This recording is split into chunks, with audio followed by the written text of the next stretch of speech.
The Bifrost had never screamed before. Thor had traveled the Rainbow Bridge thousands of times across his long life, felt its power surge through him as Heimdall's sword turned the mechanism that connected the 9 realms.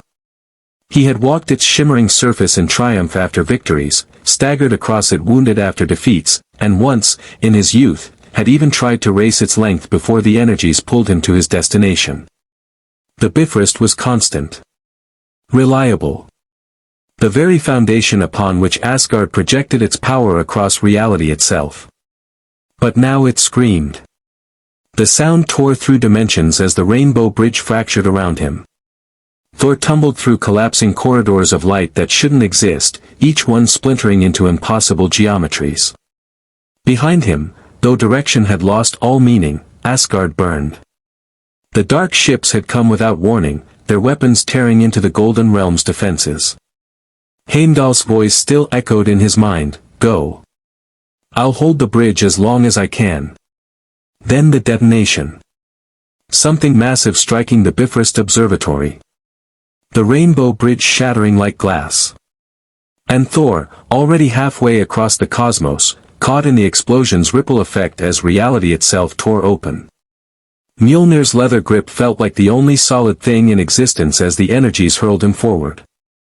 His father had once told him that the Bifrost touched every star, every world, every corner of creation. Thor was discovering just how far creation truly extended. Galaxies streamed past like falling rain. Star clusters ignited and died in the space between heartbeats. He glimpsed things that shouldn't be, impossible structures hanging in the void, vast beyond comprehension. Then he saw the ship. It was ancient, its hull marked with symbols that predated any civilization Thor knew. Triangular in design, vast as a mountain, moving through the darkness between galaxies at speeds that made even Bifrost travel seem pedestrian. The ship. He called on his power experimentally, and lightning crackled across Mjolnir's surface in response. Good. Whatever this place was, his divine heritage still functioned. The corridor stretched in both directions, curving gently out of sight. Thor chose the direction where the energy signatures felt stronger, his Asgardian senses could detect something massive ahead, some kind of power core that hummed with barely contained force. If this was a ship, and he was stranded, he would need to find whoever commanded it. He had taken perhaps 20 steps when the corridor's light suddenly shifted from blue-white to angry red. The alarms changed pitch, and Thor heard something new, the sound of booted feet running in formation. Professional. Military. Thor planted his feet and raised Mjolnir to a ready position. He had dealt with enough hostile first contacts to know how this would likely unfold. Best to appear strong but not immediately threatening. Let them make the first move. Assess their capabilities. The soldiers came around the corner in a tight formation, 5 of them, wearing strange uniforms of dark blue and gray. They carried weapons that looked like advanced firearms but with power cells that glowed orange. Not primitive, then. The leader held up a hand, and the formation stopped precisely 10 meters away. On the ground. Now, the leader barked. Human, Thor realized with surprise. Or at least, they looked human. The language was one he recognized, Midgardian English, though the accent was different from any he'd heard before. Thor didn't lower his hammer. "I mean you no harm. There has been an accident," I said on the ground. The soldier's weapon came up, and the others followed suit. "Drop the weapon." Thor's jaw tightened. He had just been torn from his realm, possibly stranded trillions of miles from home. Master Chief had crossed impossible distances to arrive in this moment, pulled through space and time by forces he didn't fully understand, landing in an era where Earth's fight for survival was just beginning. He'd expected to find a way home. Instead, he'd found something more valuable, a team that fought not because genetic engineering and military conditioning demanded it, but because they chose to. Because protecting humanity was a calling, not just a mission parameter. The Forerunners had built weapons to sterilize galaxies. The Ancients had ascended beyond physical form. And between these two impossibly advanced civilizations, Master Chief stood as a bridge, a warrior from humanity's future protecting humanity's past. Baal would return. The system lords would learn of Earth's newest defender. More threats would emerge from the galaxy's shadows. But Chief had faced extinction-level dangers before and prevailed through determination, skill, and the refusal to accept defeat. Now, with SG-1 beside him and Cortana's fading consciousness still fighting in his neural interface, he would face whatever came next. Not as a living weapon created by desperate military programs, but as a soldier who'd finally found where he belonged. The fight was far from over. It never would be. But for the first time in 30 years of war, Master Chief looked toward the future not with grim acceptance of inevitable sacrifice, but with something that almost resembled optimism. Some warriors are forged in fire. Master Chief had been forged in the crucible of humanity's darkest hours, tempered by losses that would break lesser soldiers, and refined through battles that rewrote the rules of what was possible. And now, 500 years before his birth, he would prove that some legends transcend time itself. The Stargate was open. The galaxy waited. And Master Chief was ready. May the Force be with you. More. Pulsed with energy signatures Thor had never encountered, not quite magic, not quite technology, something that existed in the space between the two concepts. The fractured Bifrost energies reached for it like lightning seeking ground. No, Thor managed, but the Rainbow Bridge had already found its anchor. The collision was instantaneous and catastrophic. Thor materialized in an explosion of rainbow light that tore through metal corridors. Alarms shrieked in languages he didn't recognize. The ship lurched violently, its forward momentum disrupted by the sudden injection of Bifrost energy into systems never designed to handle such forces. Thor hit the deck hard enough to crack the strange alloy beneath him, Mjolnir clattering from his grip. For a moment, he simply lay there, chest heaving, trying to understand what had just happened. The corridor around him was lit by panels that emitted a soft blue-white glow. The walls were smooth, almost organic in their design, covered in intricate patterns that seemed to shift when he looked directly at them. The air smelled sterile and recycled. Nothing like Asgard's fresh mountain atmosphere or Midgard's varied scents. This was the smell of a ship that had been traveling for a very, very long time. Thor pushed himself to his knees, reaching for Mjolnir. The hammer flew to his hand instantly, and with it came a flood of reassurance. Whatever else had been lost in that catastrophic bridge collapse, his bond with the enchanted weapon remained intact. The alarms were getting louder. Thor's combat instincts kicked in, someone would be coming to investigate. He needed to understand where he was, what had happened, and most critically, could he get home? He rose to his feet, testing his body for injuries. Everything seemed intact. His armor was scorched but functional, the red cape singed at the edges. The leather and metal creaked as he moved, reassuring in its familiarity. With no knowledge of whether Asgard still stood or if everyone he loved had died in the attack. His patience for being ordered around by mortals with guns was approximately non-existent. "I am Thor Odinson of Asgard," he said, his voice carrying the weight of authority that came from centuries of command. "I do not know what ship this is or what galaxy we occupy, but I require immediate audience with your commander." The lead soldier's eyes widened slightly, whether from Thor's appearance, his words, or the casual way he'd mentioned galaxies, Thor couldn't tell. The man's weapon didn't lower, but Thor saw him activate something on his vest. A communication device. "Colonel Young, this is Sergeant Greer. We've got a situation on Deck 7. Intruder, but, sir, you need to see this yourself." A crackling response came through, "Secure him and hold position." "I'm on my way." Greer looked back at Thor, and this time there was something different in his expression. Not quite fear, but a growing awareness that he might be dealing with something well outside standard protocols.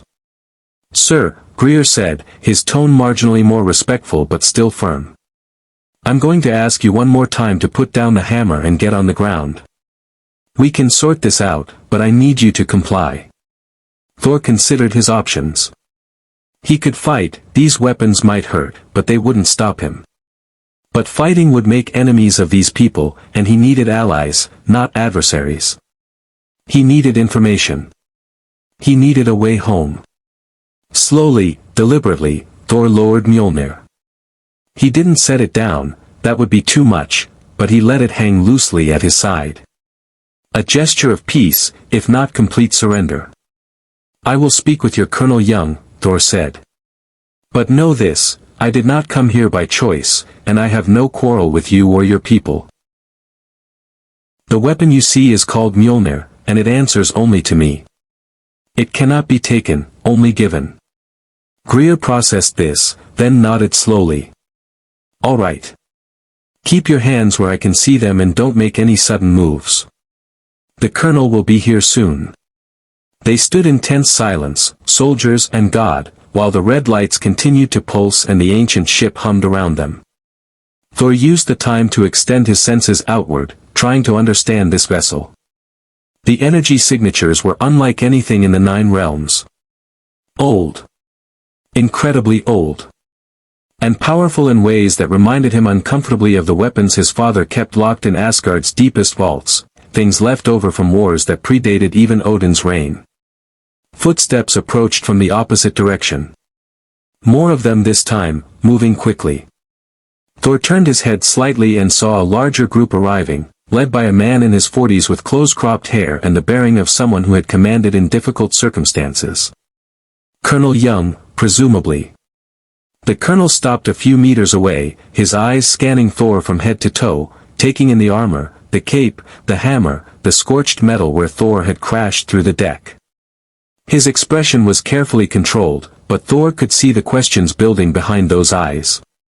"I'm Colonel Everett Young, commander of this vessel," the man said.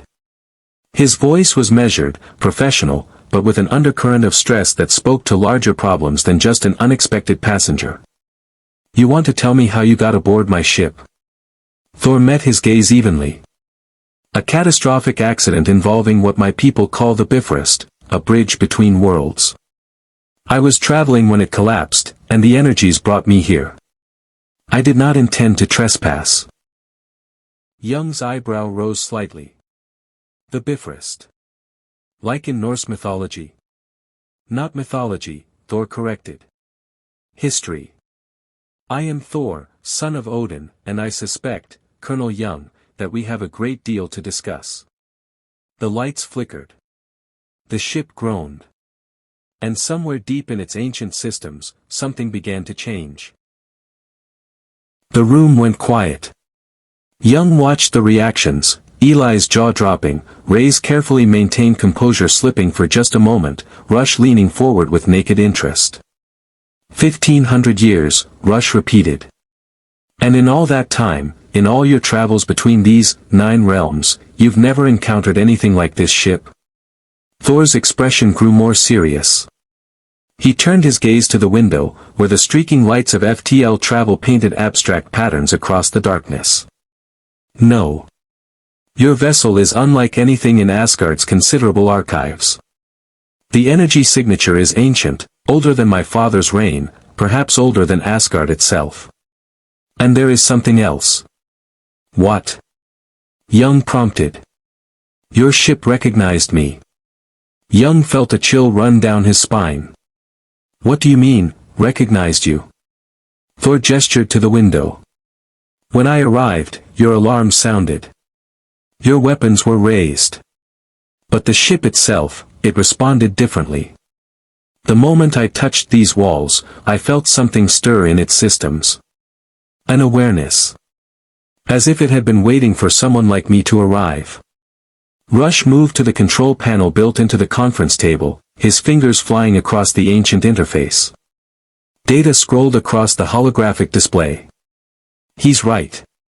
I've been monitoring ship systems since the incident. Destiny has activated several subsystems that have been dormant since we arrived. Power allocation has shifted. Some of the doors in the restricted sections have unlocked." "Restricted sections?" Thor's interest sharpened. "You do not have full access to your own vessel. It's complicated, Young said. This ship was launched by a race called the Ancients millions of years ago. We're just passengers who stumbled aboard through the gate system. The ship has an AI that controls most functions, and it doesn't always share its plans with us. The conference room was designed for crisis management, and Colonel Everett Young had been managing crises non-stop since taking command of Destiny. Supply shortages. Life support failures. Lucian Alliance insurgents still hiding in the ship's unexplored sections. A crew divided between military discipline and civilian panic. And now, sitting across the table from him with a mythological hammer resting casually against his chair, was a man claiming to be the actual god of thunder. Young had seen a lot in his years with the Stargate program. He'd watched a man ascend to a higher plane of existence. He'd fought replicators that could mimic human form perfectly. He'd even briefly died and been brought back by ancient technology. But this was testing the limits even of his considerable experience with the impossible. Thor, if that's who he really was, sat with the patience of someone accustomed to being stared at. His armor was unlike anything Young had seen, a combination of leather, metal plates, and what looked like chain mail that somehow managed to appear both primitive and impossibly sophisticated. The red cape was scorched at the edges, and there were scorch marks on the deck plating where he'd materialized. The hammer was the real problem, though. It sat there radiating a faint energy signature that Destiny's sensors couldn't quite classify. Dr. Nicholas Rush stood near the window, arms crossed, eyes fixed on their guest with an intensity that Young recognized. The scientist saw Thor as a puzzle to be solved, an opportunity to be exploited. It made Young nervous. "Let me see if I understand this correctly," Young said, keeping his voice level. "You're from Asgard. Not the Asgard we know, the gray aliens with the big heads who helped us fight the Goa'uld. You're from a different Asgard. A realm where gods are real and travel via something called the Bifrost." Thor inclined his head. "An accurate summary, though I would clarify, we are not gods in the sense your people might understand. We are Asgardians, a long-lived, powerful race that once held influence across many worlds. The mortals of Midgard, your Earth, encountered us millennia ago and interpreted what they saw through the lens of their understanding. Midgard, Eli Wallace spoke up from where he slouched against the wall. The young mathematician looked both fascinated and overwhelmed. That's what the Vikings called Earth in the myths. The Middle Realm. Because that is what it is, Thor confirmed. One of 9 realms connected by Yggdrasil, the World Tree. Though I suspect your Earth exists in a different iteration of reality than the one I know. Young exchanged glances with Rush. The scientist's eyes had lit up at that last part. "Alternate dimensions," Rush said, his Scottish accent sharpening with excitement. "You're suggesting you've crossed from a parallel universe. That would explain why Destiny's sensors went haywire when you arrived. The energy signature wasn't just foreign, it was fundamentally incompatible with our reality's physical laws."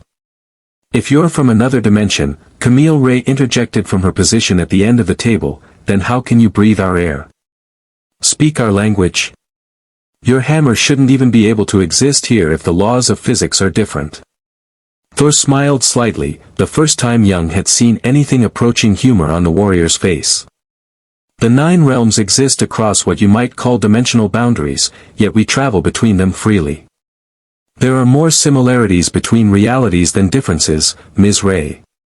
The fundamental forces, gravity, energy, matter, these translate across the boundaries. As for your language, I have traveled to many versions of Midgard over my long life. Your tongue is familiar, even if your world is not." "How long?" Young asked. "Your life, I mean. I have seen approximately 1,500 winters." Master Chief had crossed impossible distances to arrive in this moment, pulled through space and time by forces he didn't fully understand, landing in an era where Earth's fight for survival was just beginning. He'd expected to find a way home. Instead, he'd found something more valuable, a team that fought not because genetic engineering and military conditioning demanded it, but because they chose to. Because protecting humanity was a calling, not just a mission parameter. The Forerunners had built weapons to sterilize galaxies. The Ancients had ascended beyond physical form. And between these two impossibly advanced civilizations, Master Chief stood as a bridge, a warrior from humanity's future protecting humanity's past. Baal would return. The System Lords would learn of Earth's newest defender. More threats would emerge from the galaxy's shadows. But Chief had faced extinction-level dangers before and prevailed through determination, skill, and the refusal to accept defeat. Now, with SG-1 beside him and Cortana's fading consciousness still fighting in his neural interface, he would face whatever came next. Not as a living weapon created by desperate military programs, but as a soldier who'd finally found where he belonged. The fight was far from over. It never would be.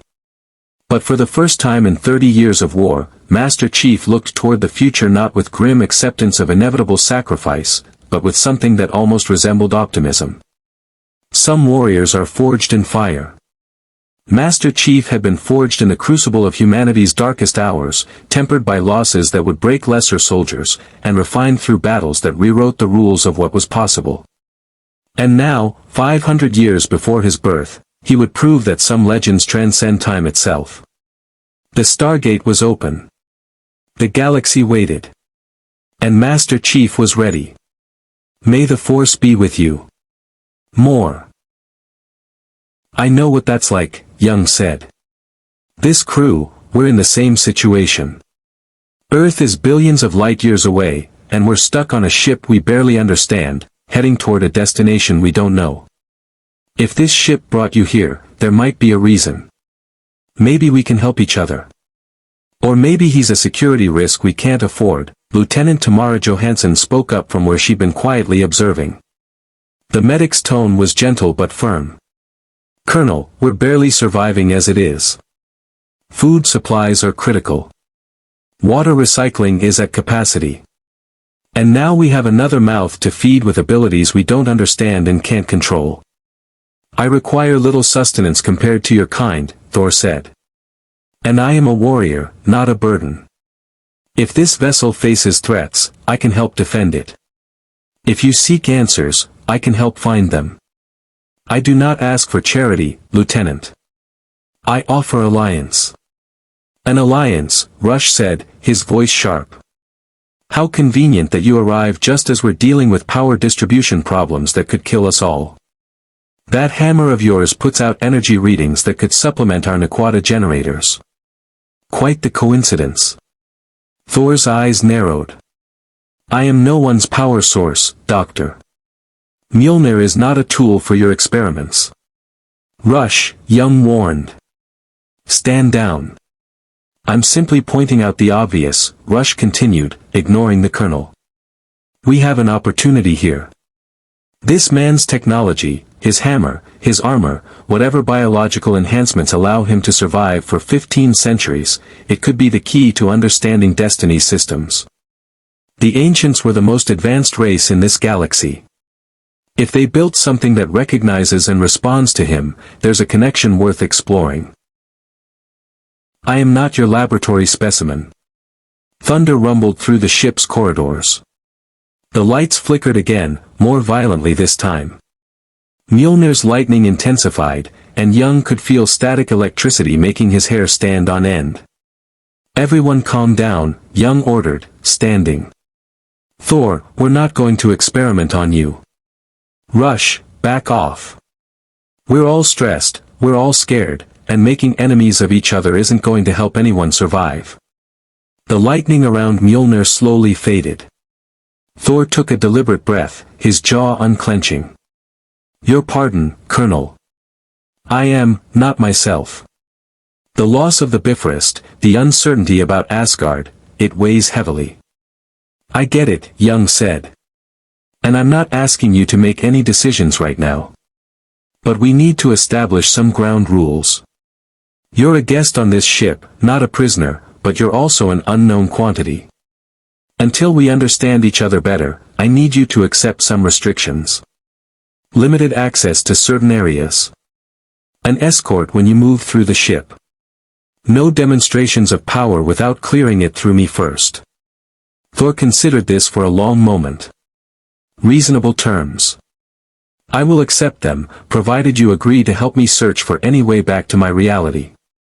If the ancients who built this vessel were as advanced as you say, perhaps their technology can bridge the gap between dimensions.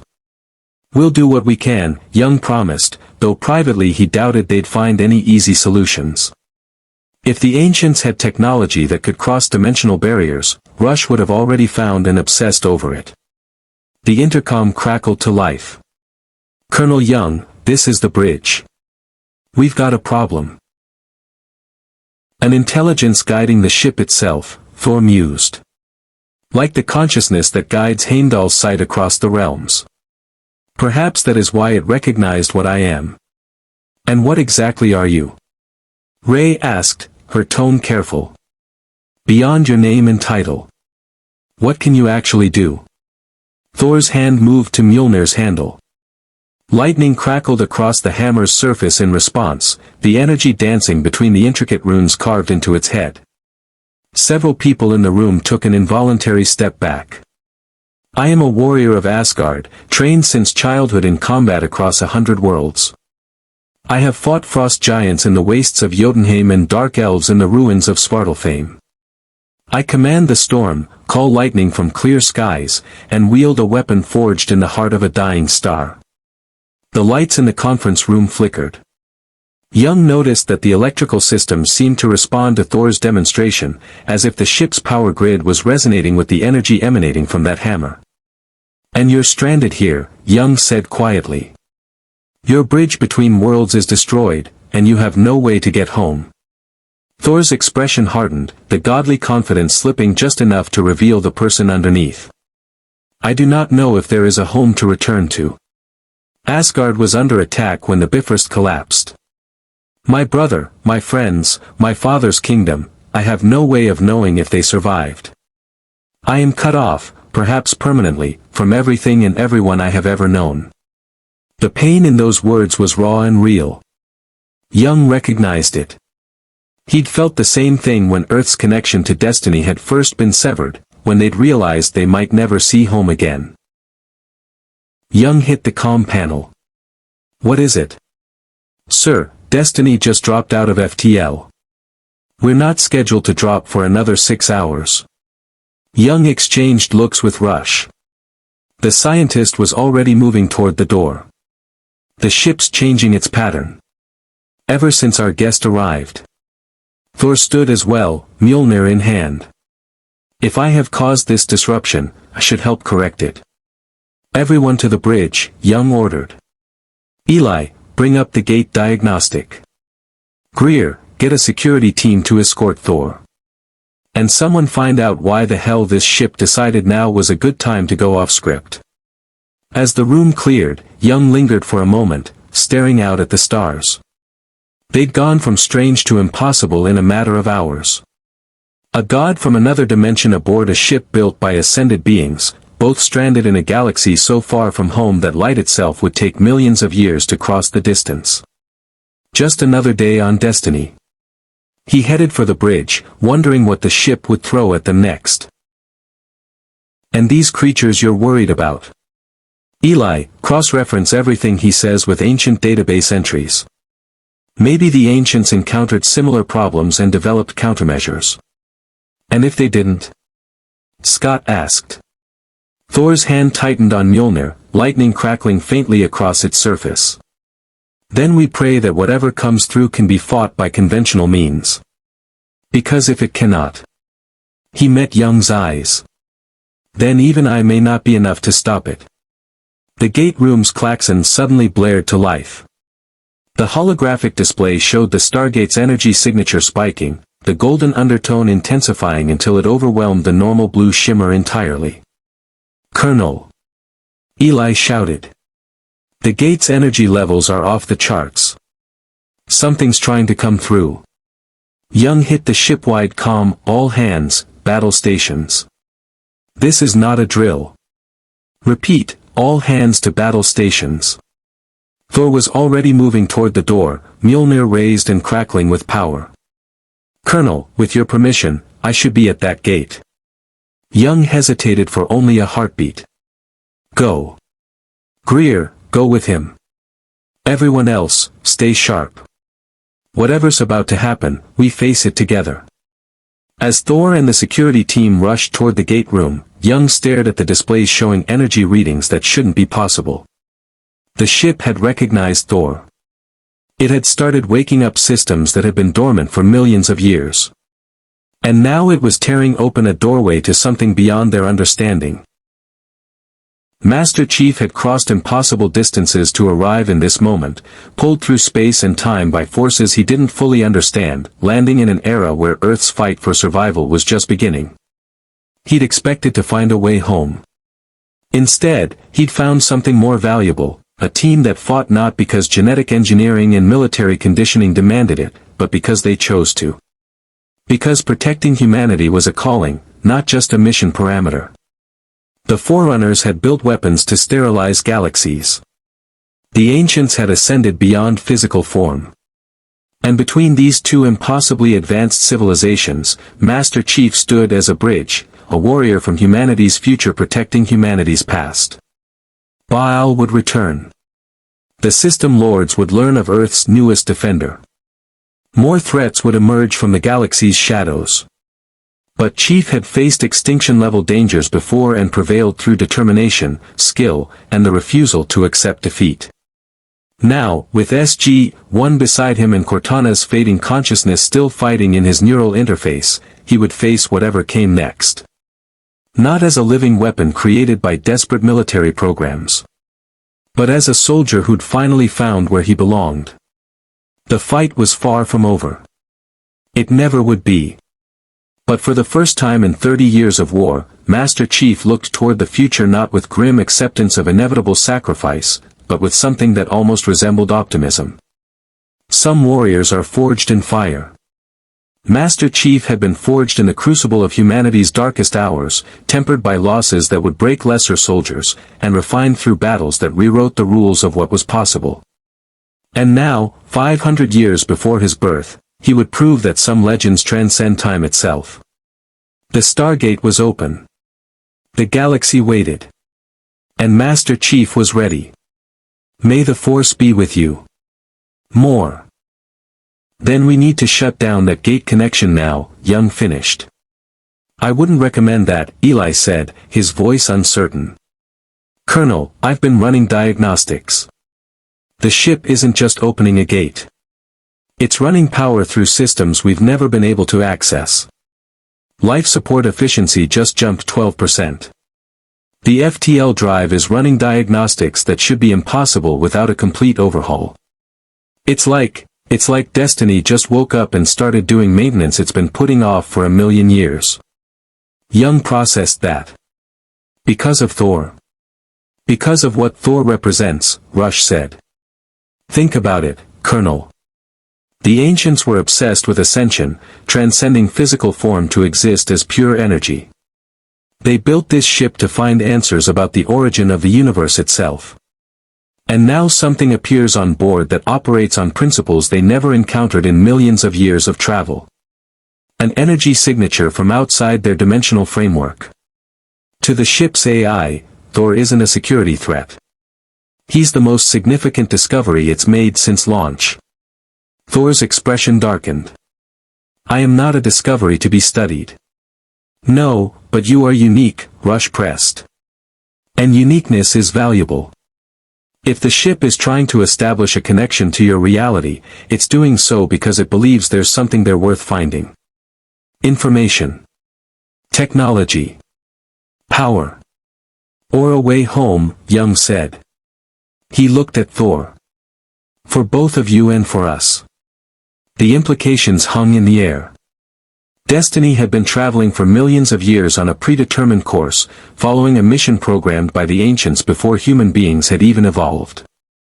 The crew had no control over the destination, no ability to return to Earth, and no guarantee they'd survive long enough to reach whatever the ship was searching for. But if the ship could learn to bridge dimensional barriers, We need to understand what's happening before we make any decisions, Young said. Rush, can you interface with whatever subsystems just activated? I can try, but the ship's not exactly forthcoming with detailed explanations. Require a specific gene sequence to access, and even then, they often work on intuitive principles rather than clear interfaces. I may be able to help with that, Thor said. All eyes turned to him. On Asgard, we have scholars who study the pathways between realms. If your gate is attempting to reach across dimensional boundaries, the principles involved may be similar to those the Bifrost uses. I cannot promise success, but I am willing to try. Young weighed the risks. Letting an unknown entity interface with Destiny's core systems could be catastrophic. But they were already dealing with systems activating beyond their control. At least with Thor working alongside Rush, they might understand what was happening before it was too late. All right, Young decided. But we do this carefully. Rush, you're in charge of the technical side. Thor, you help however you can, but you don't touch anything without Rush's clearance. Eli, monitor all system changes and alert me immediately if anything looks dangerous. Scott, I want security teams on standby near the gate room and all critical systems. If this goes sideways, we need to be ready to respond. And if the ship won't let us shut it down? TJ asked. Young's jaw tightened. Then we figure out how to survive whatever comes through that gate. The team dispersed to their stations. Extending beyond normal limits. If I were to interpret this in terms my scholars would use, I would say your ship is attempting to probe the barrier between realities. Probe it how? Eli asked from his station. Testing for weaknesses. Points where the dimensional walls are thinner. The Bifrost operates by finding natural convergence points, places where the boundaries between realms are already unstable, and then forcing them open. Your ship may be using similar logic. Rush's fingers flew across the console. If that's true, then these energy spikes I'm seeing aren't random. They're the ship running tests, sending pulses through the gate to see what responds. He looked up at Young.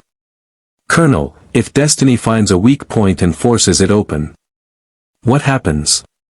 Young demanded. We could get another dimensional breach, Rush said.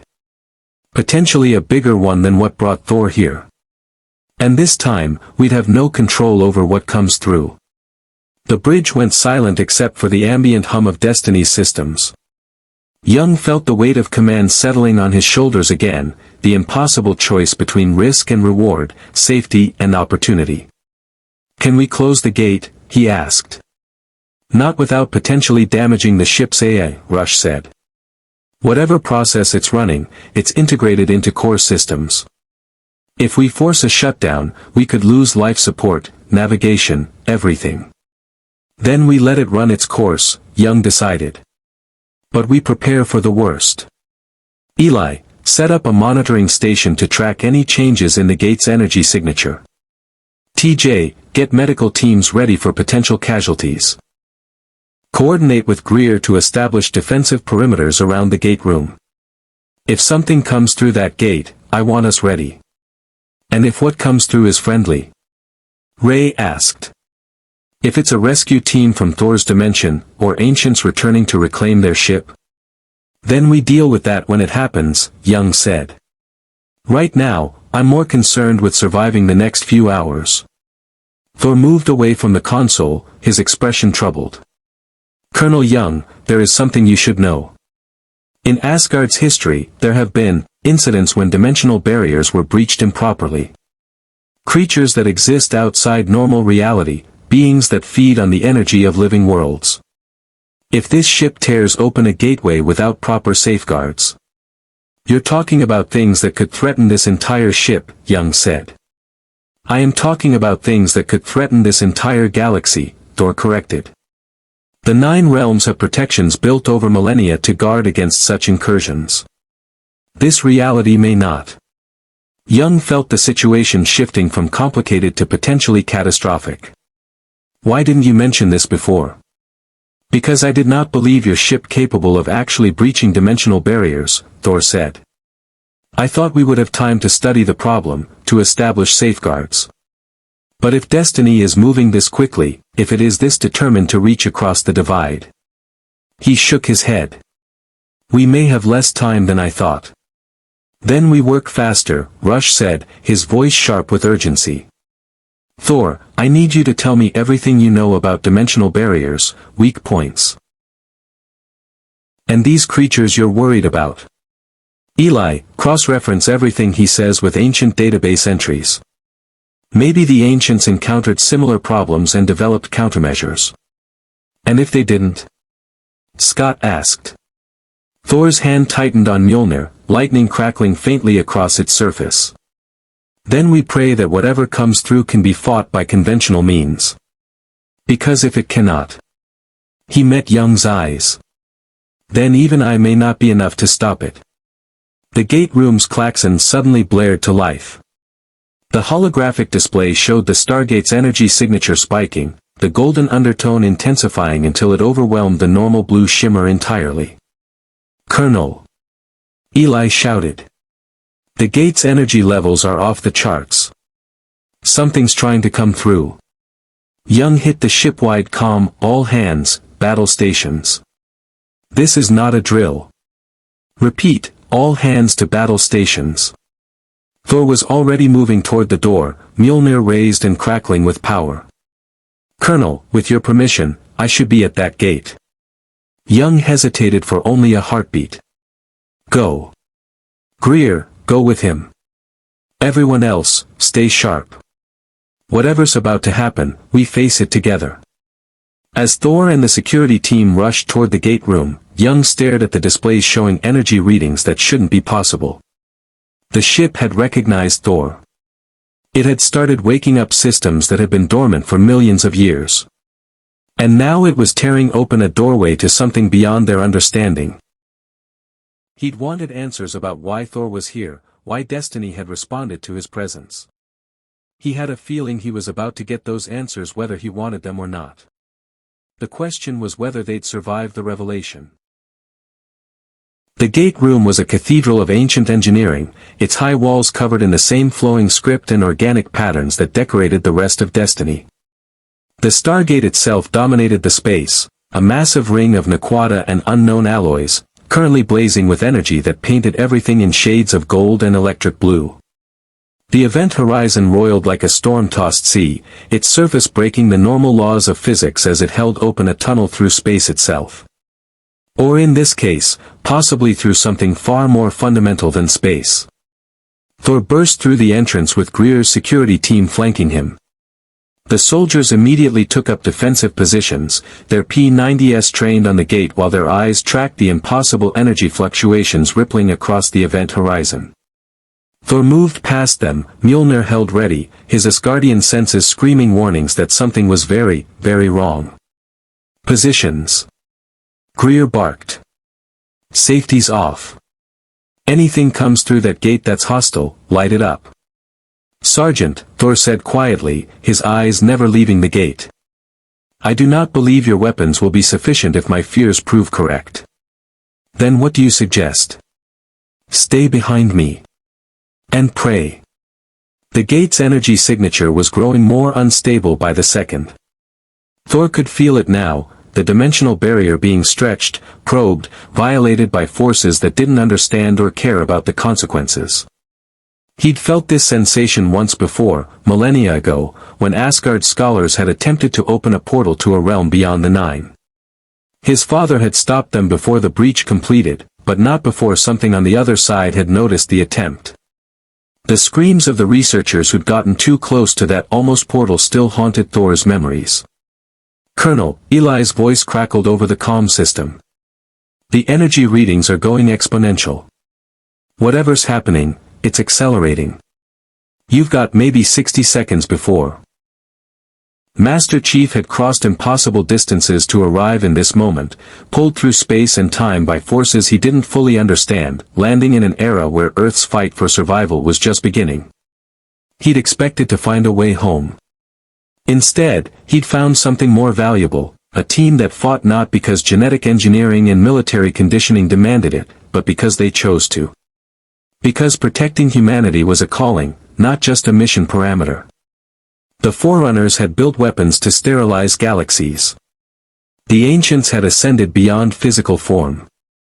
And between these two impossibly advanced civilizations, Master Chief stood as a bridge, a warrior from humanity's future protecting humanity's past.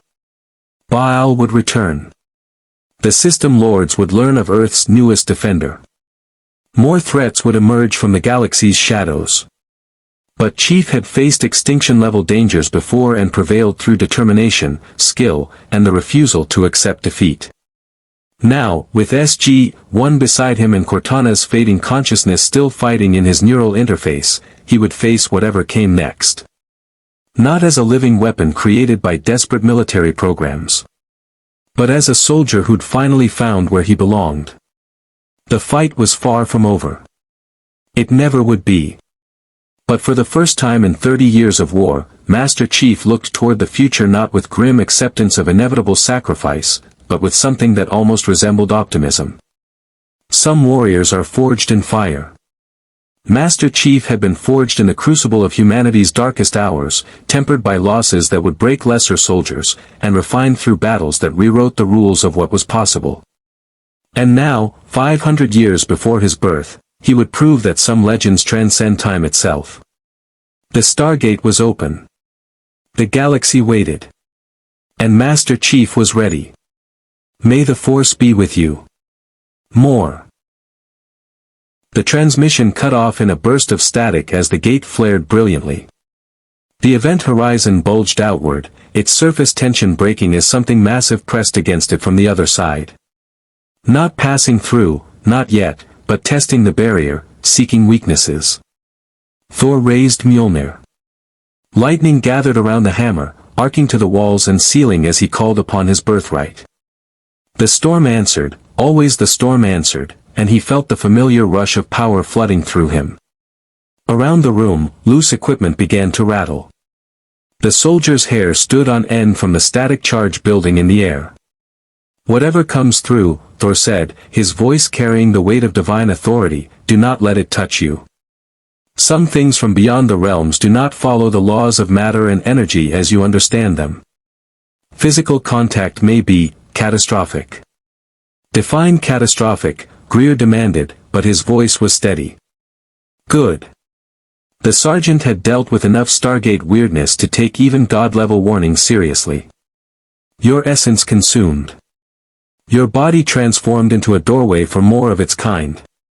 Your soul, if such a thing exists in your cosmology, trapped between dimensions for eternity. Thor's grip on Mjolnir tightened. These are the things we guard against in Asgard. The things that wait in the spaces between worlds. The event horizon shattered. Not collapsed, shattered, breaking apart like glass and reforming in fractal patterns that hurt to look at directly. Through the broken gateway came something that Thor's mind struggled to categorize. It was large, easily 3 meters tall, with a form that seemed to shift between states of matter. Solid, then liquid, then something that wasn't quite either. Eyes, or what passed for eyes, opened and closed across its surface in patterns that suggested intelligence but of a type so alien that communication seemed impossible. Contact! Greer shouted. Open fire! The P-90S roared to life, hundreds of rounds slamming into the creature in the span of seconds. The bullets struck something, Thor could see the impact ripples, but they didn't penetrate. Instead, they seemed to slow as they approached the entity, their kinetic energy draining away until they simply stopped in mid-air and fell uselessly to the deck. The creature turned its attention to the soldiers. Several eyes focused on Greer, and Thor saw the sergeant freeze, his expression going slack. Whatever the thing was, it was doing something to his mind. No. Thor launched himself forward, Mjolnir leading. He struck the creature with the full force of Asgardian strength backed by a weapon forged in the heart of a dying star. The impact created a shockwave that knocked the security team off their feet and cracked the deck plating. The creature recoiled, its form destabilizing for a moment before reforming several meters away. It had noticed him now. All of its eyes turned toward Thor, and he felt the full weight of its attention. Pressure built inside his skull, not pain exactly, but a sensation of something foreign trying to push its way into his thoughts. It wanted to understand him, to categorize him, to determine if he was threat or resource. Thor answered with lightning. The bolt struck the creature dead center, powerful enough to vaporize steel or shatter stone. The entity screamed, a sound that resonated on frequencies that made everyone in the room clap. Their hands over their ears. Its form exploded outward, dispersing into countless smaller fragments that hung in the air like a cloud of angry insects. "Behind me!" Thor commanded, and the soldiers scrambled to comply. He spun Mjolnir, building momentum, calling more and more power from the storm that was his heritage. The lightning formed a barrier around the group. The fragments attacked. They moved with horrifying speed, each piece trying to find a gap in Thor's defense. Where they touched the lightning barrier, they sizzled and burned, but there were so many of them. Hundreds. Thousands. All operating with a singular purpose, to breach the barrier and reach the living beings beyond. "Eli!" Thor shouted toward the ceiling, hoping the comm system still worked. "Can you close the gate?" "Working on it," came the panicked reply. "The ship's not responding to manual commands. It's like the AI thinks this is supposed to be happening." Of course it did. The ship wanted to study what was beyond the dimensional barrier. It had opened the door and now refused to close it, even as something nightmarish poured through. The ancients had built this vessel to gather knowledge, but they'd apparently never encountered anything quite like this, or if they had, they'd never programmed appropriate responses into the AI. Thor made a decision. "I'm going to seal the breach manually." "How?" Greer demanded. "By giving the gate what it wants. Knowledge." Thor stepped forward, out of the lightning barrier's protection. The fragments immediately swarmed toward him, but he raised Mjolnir high and called down the full fury of the storm. Lightning filled the gate room, turning everything white with its intensity. The fragments burned away by the hundreds, their alien matter unable to withstand the raw elemental force. But more kept coming through the gate. An endless stream pouring from whatever realm lay beyond. Thor couldn't seal the breach by fighting what came through, he had to close the door itself. He charged toward the Stargate, Mjolnir leading, lightning streaming behind him like a cape of pure energy. The spaces between dimensions, the laws of physics are negotiable. What you saw was their attempt to exist within your framework, and the result was inherently unstable and dangerous. Young's jaw tightened. Could they come back? Not through that gate, not after what I showed the ship's intelligence. It now understands the danger. Thor paused. But Colonel, you need to understand something. By opening that breach, your ship announced itself to everything on the other side. They know you're here now. They know there's a weak point they can exploit. A weak point where? Young demanded. Thor gestured with Mjolnir at the Stargate. Here.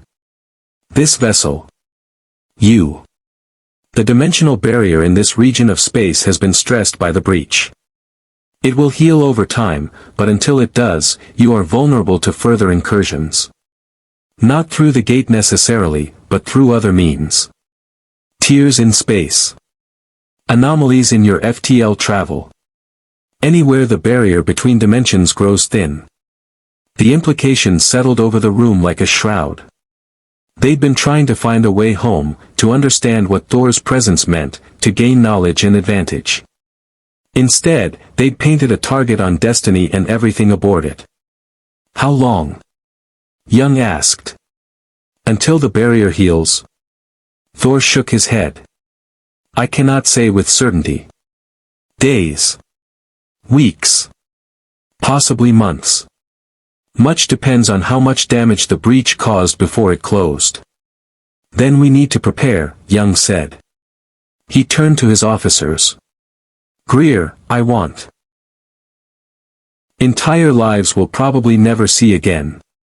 The unknown is what kills you, the not knowing, the wondering if they're alive or dead or suffering. Thor met his eyes and nodded slowly. It is a burden I would not wish on anyone. Then we'll figure this out together, Young said.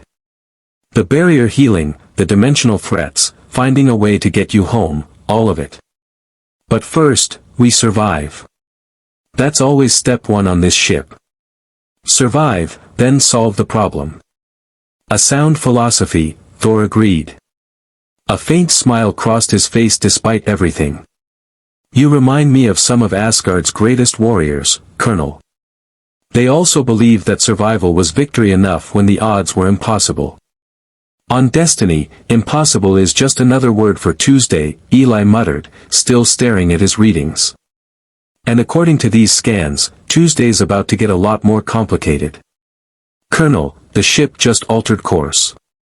We're heading towards something, a planetary system, maybe, or, he looked up, his eyes wide. Or toward a massive energy anomaly that just appeared on our sensors. And it's reading dimensional signatures identical to what came through the gate. Young and Thor exchanged looks. The brief moment of relief evaporated instantly. Looks like they're not waiting for the barrier to heal, Young said grimly. They're coming to us. Thor raised Mjolnir, lightning beginning to crackle around its head once more. Then we make them regret it. The ship's klaxons began to wail, and Destiny accelerated toward whatever was waiting for them in the darkness between the stars. Security details doubled on all critical systems. If something can tear through from another dimension, I want people with guns nearby. TJ, get medical ready for potential. I don't even know what. Dimensional contamination. Eli, work with Rush to monitor for any anomalies in ship systems or the space around us. If something tries to break through again, I want advance warning. Colonel, Rush interjected. We need to talk about what just happened. The ship's AI learned something from Thor's interaction with the gate. It's changing its behavior patterns, activating systems, running calculations it's never attempted before. If we could understand what it's doing. Later, Young cut him off. Right now, I need to know we're safe. Or as safe as we can be trapped on a ship billions of light years from home with tiers and dimensional barriers hanging over our heads. Thor finally released his death grip on Mjolnir, letting the hammer hang at his side. The weapon was cooling now, the red glow fading back to its normal metallic sheen. I am sorry, Colonel. I did not mean to bring this danger to your vessel. If I had known what my arrival would trigger. You couldn't have known, Young interrupted. And you just saved our lives, so let's call it even. He studied Thor for a moment, seeing past the god and the warrior to the person underneath. You said earlier that you don't know if your home survived. I get that. We all do. Every person on this ship left people behind when we came aboard Destiny. Family, friends. But they are incompatible with life as we know it. Contact with them is fatal. Prolonged exposure can tear holes in the fabric of space itself. The gate room's entrance irised open, and Colonel Young rushed in with Dr. Rush and Eli close behind. They stopped short at the sight of the scorched walls, the cracked deck plating, and Thor kneeling beside the now dormant Stargate looking like he'd been through a war. Report, Young demanded, but his eyes were already scanning the room, assessing damage and threats. Hostile contact through the gate, Greer said. Multiple entities, designation unknown. Thor sealed the breach by. I'm not entirely sure what he did, but it worked. Rush was already at the ancient control console, his fingers flying across the interface. The gate shut down, but not through any command I gave. The ship's AI made the decision independently. He looked up at Thor with an expression caught between awe and terror. What did you show it? Everything I know about dimensional barriers and the things that wait beyond them, Thor said. He managed to stand properly now, though his grip on Mjolnir remained tight. Your ship wanted knowledge. I gave it a lesson in why some doors should remain closed. The energy readings from what came through, Eli said, staring at his tablet. They don't match anything in our database. Matter, energy, something in between, they were all three at once. How is that even possible? Because they exist outside the rules your reality follows, Thor explained. Then we maintain distance, Young said. Keep us at least 20,000 kilometers back and monitor for any changes. If that thing so much as twitches in our direction, we jump to FTL and get the hell out of here. We can't, Rush said flatly. The FTL drives are offline. Not damaged, offline. The ship's AI has deliberately shut them down. Young's expression went dangerously cold. Explain. Destiny wants to study the anomaly, Rush continued. It's using every available sensor to scan it, catalog it, understand it. The AI has decided this represents a unique opportunity for data collection, and it's not going to let something as trivial as crew survival interfere with its primary mission. Its primary mission is supposed to be reaching the source of a signal buried in the cosmic microwave background, Young said, his voice tight with barely controlled anger. Not playing chicken with dimensional tears that could kill us all. Its primary mission is gathering knowledge, Rush corrected. The signal is just the ultimate destination. Along the way, the ship has standing orders to investigate anything that might provide insights into the fundamental nature of the universe. And this, he gestured at the viewport, is apparently too significant to pass up. Thor turned away from the window. Your ship's intelligence is curious about what lies beyond the barrier. About the realm those creatures came from and what it might reveal about reality's structure. He shook his head. Such curiosity has destroyed civilizations.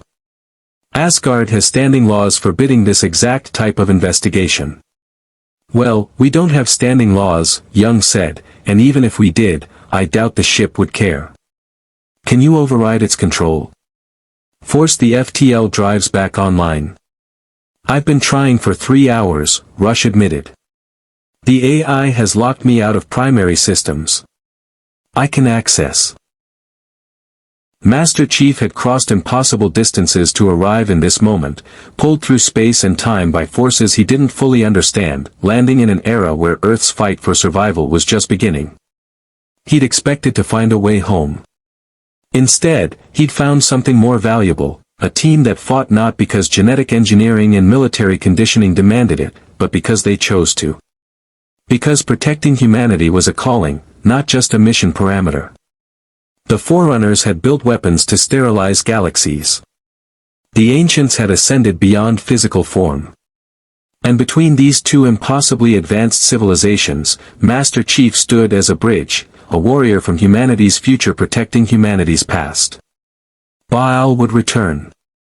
The System Lords would learn of Earth's newest defender. More threats would emerge from the galaxy's shadows. But Chief had faced extinction-level dangers before and prevailed through determination, skill, and the refusal to accept defeat. Now, with SG-1 beside him and Cortana's fading consciousness still fighting in his neural interface, he would face whatever came next. Not as a living weapon created by desperate military programs. But as a soldier who'd finally found where he belonged. The fight was far from over. It never would be. But for the first time in 30 years of war, Master Chief looked toward the future not with grim acceptance of inevitable sacrifice, but with something that almost resembled optimism. Some warriors are forged in fire. Master Chief had been forged in the crucible of humanity's darkest hours, tempered by losses that would break lesser soldiers, and refined through battles that rewrote the rules of what was possible. And now, 500 years before his birth, he would prove that some legends transcend time itself. The Stargate was open. The galaxy waited. And Master Chief was ready. May the Force be with you. More. The observation deck offered an unobstructed view of the cosmos, or at least, what passed for the cosmos when Destiny traveled between galaxies. Normally, the viewport displayed the streaked abstraction of faster-than-light travel, stars elongated into lines of light as the ancient ship tunneled through space at velocities that defied comprehension. But now, with destiny having dropped out of FTL to approach the anomaly, the view had resolved into something far more disturbing. Thor stood before the massive window, Mjolnir resting against his shoulder, and studied what hung in the void ahead. The anomaly looked like a wound in reality itself, a tear in the fabric of space that pulsed with sickly colors that shouldn't exist in normal spectrums. Purples that were too purple, greens that hurt to look at, and at the center, a darkness so absolute it seemed to devour light rather than merely reflect it. "We're detecting massive gravitational distortions," Eli said from where he'd set up a portable monitoring station. The mathematician's face was pale, his fingers trembling slightly as they moved across the ancient interface. "But it's not a black hole. It's more like, space is folding in on itself, creating pockets of compressed dimension." "How large is it?" Thor asked without taking his eyes from the anomaly. "That's the problem. It keeps changing. 1 minute it's a kilometer across, the next it's 10 kilometers. The dimensional boundaries are unstable, fluctuating."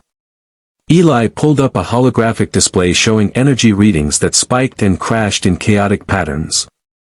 "If destiny gets too close when it expands, we could be pulled inside," Rush finished, emerging from the corridor with Colonel Young.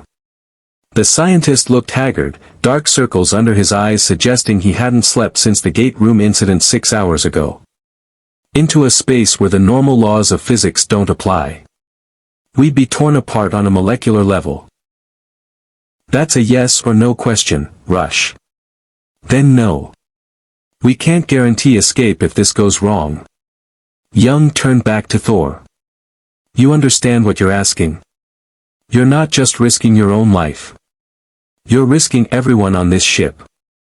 "I am aware," Thor said. "But consider the alternative, Colonel. That anomaly is growing, slowly but measurably. Each hour it remains open, more energy from the other side bleeds into this reality. Eventually, the breach will reach critical mass and tear itself wide open permanently. When that happens, your ship will not save you. Your FTL drives will not save you. Nothing will save you except sealing that breach before it reaches the point of no return. And you think you can do that?" "I think I am your best option for attempting it," Thor corrected. "Success is not guaranteed. But neither is survival if we do nothing." Silence hung in the observation deck. Eli was running calculations on his tablet, his expression growing more worried with each passing second. TJ had moved to stand beside Scott, the two of them exchanging looks that suggested they were thinking about evacuation protocols that probably didn't exist for this situation. Greer simply watched Thor with the steady gaze of a soldier who'd seen too much to be surprised by anything but was still capable of being concerned. "Eli," Young said. "Give me a time estimate. How long before that anomaly reaches critical mass?" The mathematician looked up from his calculations. "Based on current expansion rates and energy output, 18 hours. Maybe less if the growth accelerates." 18 hours, Young repeated. He looked at Rush. "And the chances the AI finishes its study and restores FTL before then?" "Intelligence lies beyond that tear. I may be able to communicate intent, if not specific information." "And if you can't?" Young pressed. "If they don't respond to your attempt at communication, or if they respond by trying to pull you through to their side." Thor's hand tightened on Mjolnir. "Then I will use this hammer to seal the breach the same way I sealed the gate. By forcing incompatible energies into the same space until the dimensional barrier collapses and closes naturally." "That nearly killed you last time," TJ pointed out, gesturing at the readings on her tablet showing the massive strain Thor's body had experienced during the gate incident.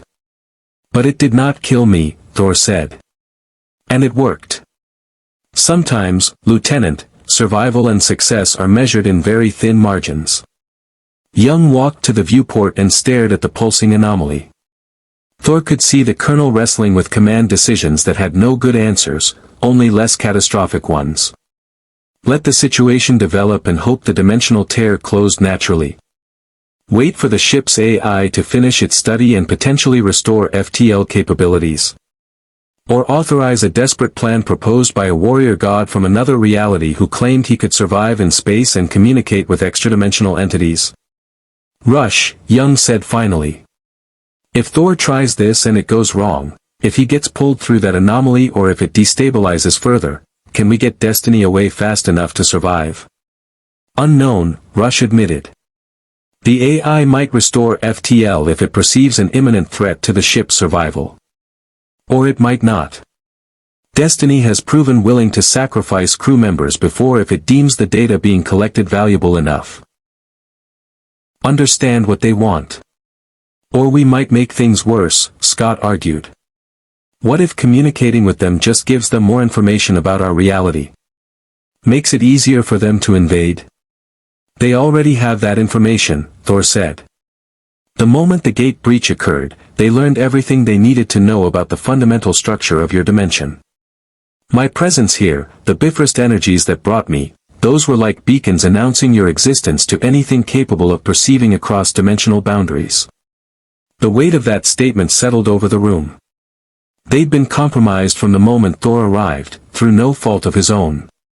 The question now was whether they could turn that compromise into an opportunity. What's your plan? Young asked. Specifically. No generalizations about Asgardian resilience or dimensional communication. I need to know exactly what you intend to do and what the risks are. Thor considered his answer carefully. I will exit the ship via the airlock closest to the anomaly. Once in vacuum, I will use Mjolnir to propel myself toward the tear. The hammer allows me to fly, to maneuver in zero gravity with precision. When I reach the anomaly's edge, I will attempt to establish resonance between my Asgardian energy signature and the dimensional frequencies emanating from the breach. Resonance, Rush repeated. You mean you'll try to match your personal frequency to theirs? Create a harmonic connection. Yes. It is how the Bifrost functions at its most basic level, finding the resonant frequency between 2 points in space or dimension and then amplifying it until a bridge forms. You're not going out there. We don't have spacesuits rated for whatever energies that thing is putting out, and I'm not losing our only advantage in fighting these things. Your spacesuits would indeed be insufficient, Thor agreed. But I do not need them. I can survive in vacuum for extended periods, and my body is resistant to most forms of radiation and energy exposure. Everyone stared at him. Even Rush looked surprised. You can survive in space, Young said slowly. Just, survive. In hard vacuum. I am Asgardian, Thor said simply. Our physiology is far more resilient than human. I cannot remain in vacuum indefinitely, even I require air eventually, but for the duration needed to reach that anomaly and attempt communication. That is well within my capabilities. This is insane, TJ said, emerging from the medical station she'd set up in the corner of the observation deck. She'd been monitoring Thor's vital signs since the gate room incident, and her tablet showed readings that shouldn't have been possible. Your cellular structure might be more durable than ours, but space exposure isn't just about holding your breath. It's about pressure differentials, temperature extremes, radiation. All of which I have survived before, Thor interrupted gently. I have fought in the void between realms, Lieutenant. I have stood on the surface of stars and walked through the heart of nebulae. Space is dangerous, but it is not immediately lethal to me. Rush had moved to stand beside Thor, his scientific mind clearly racing through possibilities. If you could interface with the anomaly, establish some kind of communication protocol. With whatever's on the other side, we might be able to convince them to close the breach voluntarily. Or at least.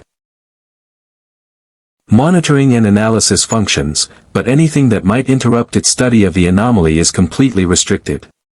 Then we're trapped here, Lieutenant Scott said from his position near the door. The younger officer had been coordinating security sweeps of the ship, looking for any signs that more dimensional entities had breached the hull during the gate incident. Stuck watching that thing while it does God knows what. Not entirely trapped, Thor said. His eyes had taken on a distant quality, as if perceiving something beyond normal sight. I can feel it now, the anomaly. It is not merely a tear in space. It is a doorway being held open deliberately. Something on the other side is preventing it from closing naturally. The creatures that came through the gate, Eli said. They're trying to establish a permanent breach.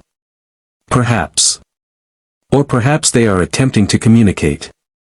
Thor moved closer to the viewport, his Asgardian senses fully engaged now. In the spaces between dimensions, consciousness operates differently. What we perceive as hostile action might simply be their attempt to understand us, to make contact with beings they've never encountered before. Contact that nearly killed us, Greer pointed out from where he stood guard. The sergeant hadn't left Thor's side since the gate room, treating the Asgardian as both a valuable asset and a potential security risk. Because the contact was forced, uncontrolled, Thor explained. Like trying to speak by screaming directly into someone's mind. The message gets through, but the delivery causes damage. He placed his hand against the viewport's transparent alloy, feeling the subtle vibrations of energy passing through. If I could reach the anomaly, establish a controlled interface. Absolutely not, Young cut him off. Clear, Thor agreed. Relief flooded through him, not because he wanted to face the anomaly, but because action was always preferable to waiting. Waiting was where doubt crept in, where fear had time to build. Action meant purpose, meant the chance to protect these people who'd shown him hospitality despite everything his arrival had cost them. TJ, get whatever medical equipment you think might be relevant ready, Young ordered. When Thor comes back, I want you scanning him for any signs of dimensional contamination or exposure effects. Greer, coordinate with Scott to prepare the airlock. I want observers stationed with visual confirmation at all times. If something follows Thor back to the ship, I want to know about it before it gets inside. Eli, maintain constant monitoring of the anomaly's energy signature. Any changes, any fluctuations, you alert me immediately. Rush. I know, the scientist interrupted. Keep trying to override the AI and get our FTL back online. Already on it. The team dispersed to their assignments, leaving Young and Thor alone at the viewport. The anomaly pulsed beyond the transparent alloy, its impossible colors reflecting in the Colonel's tired eyes. I meant what I said earlier, Young said quietly. About finding you a way home. If we survive this, we'll keep looking. And I meant what I said about helping your crew survive, Thor replied. Whatever it takes, Colonel. These dimensional entities are not your enemies, they are simply being what they are. But if being what they are threatens this ship and everyone aboard it, then I will stop them. That is my oath as a warrior of Asgard. Young extended his hand. That's a yes or no question, Rush. Then no. We can't guarantee escape if this goes wrong. Young turned back to Thor. You understand what you're asking? You're not just risking your own life. You're risking everyone on this ship. I am aware, Thor said. But consider the alternative, Colonel. That anomaly is growing, slowly but measurably. Each hour it remains open, more energy from the other side bleeds into this reality. Eventually, the breach will reach critical mass and tear itself wide open permanently. When that happens, your ship will not save you. Your FTL drives will not save you. Nothing will save you except sealing that breach before it reaches the point of no return. And you think you can do that? I think I am your best option for attempting it, Thor corrected. Success is not guaranteed. But neither is survival if we do nothing. Silence hung in the observation deck. Eli was running calculations on his tablet, his expression growing more worried with each passing second. TJ had moved to stand beside Scott, the two of them exchanging looks that suggested they were thinking about evacuation protocols that probably didn't exist for this situation. Greer simply watched Thor with the steady gaze of a soldier who'd seen too much to be surprised by anything but was still capable of being concerned. "Eli," Young said. "Give me a time estimate. How long before that anomaly reaches critical mass?" The mathematician looked up from his calculations. "Based on current expansion rates and energy output, 18 hours. Maybe less if the growth accelerates. 18 hours. Hammer to the frequency of the entities beyond the breach, he might be able to create a resonance strong enough to pierce the dimensional barrier." "I will attempt it," Thor said. "But be prepared. If I succeed in establishing clear communication, the energy discharge may be substantial." "Define substantial," Young demanded. "Visible from your observation deck. Possibly detectable several light hours away." A pause. "Then, just try not to blow yourself up. Or the ship. Proceed." Thor brought Mjolnir up before him, holding it with both hands. He called upon his heritage, letting the divine spark that burned at the core of his being flow into the weapon. Lightning crackled across the hammer's surface, not the blue-white of Earth's storms, but something deeper, more primal. The lightning of Asgard itself, power that predated human civilization, that had been old when the stars were young. The anomaly responded immediately. The pulsing colors intensified, and Thor felt something press against his consciousness. Not hostile, not friendly, simply enormous. An awareness so vast that his mind struggled to comprehend its edges, its boundaries. It was like trying to have a conversation with a galaxy. He pushed harder, forcing more energy into Mjolnir. The hammer blazed with light that made the distant stars seem dim by comparison. The lightning formed a bridge between him and the anomaly, a connection of pure energy that carried information faster than thought. And suddenly, he understood. The entities beyond the breach weren't invading. They weren't even aware of the concept of invasion as humans understood it. They existed in a state where individuality and separation were meaningless, a collective consciousness that spanned dimensions, experiencing all realities simultaneously. To them, the barrier between dimensions wasn't a wall to be breached but a prison to be escaped, were never meant to see, wavelengths of light that existed only in the cracks between dimensions. Thor was seeing them now, and understanding why Odin had warned against seeking such knowledge. "Distance, 8,000 meters, Young's voice reported, the static growing worse. We're detecting energy fluctuations. The anomaly is reacting to your approach." Thor could feel it. The Tyr was aware of him, or at least aware of the energy signature he carried. His Asgardian heritage, the Bifrost residue still clinging to his essence, the divine spark that made him what he was, all of it was being perceived, studied, analyzed by something on the other side of that breach. "It knows I am here," Thor transmitted. "Whatever intelligence guides these entities, it has noticed my presence. Can you establish communication?" That was Rush's voice now, sharp with scientific eagerness. "Any indication they're attempting to make contact?" Thor extended his awareness, using senses that had nothing to do with sight or hearing. In Asgard, he'd been trained to perceive the subtle flows of energy that connected the 9 realms, to feel the pulse of the Bifrost and the currents that ran through Yggdrasil's infinite branches.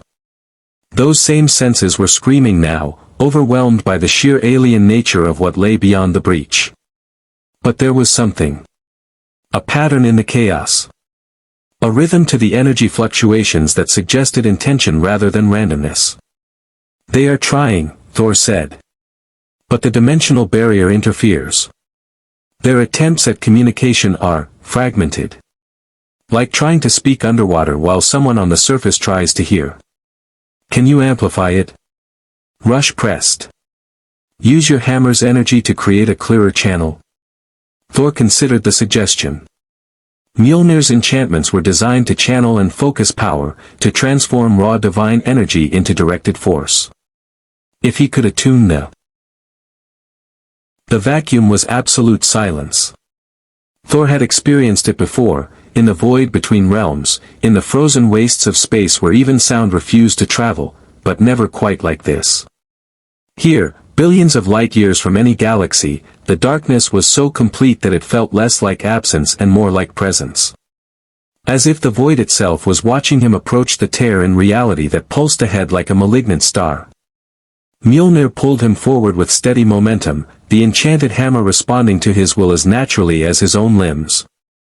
The leather grip felt reassuringly solid in his hand, a connection to Asgard and everything he'd known before the catastrophic Bifrost collapse. He focused on that connection, letting it anchor him as he flew deeper into the unknown.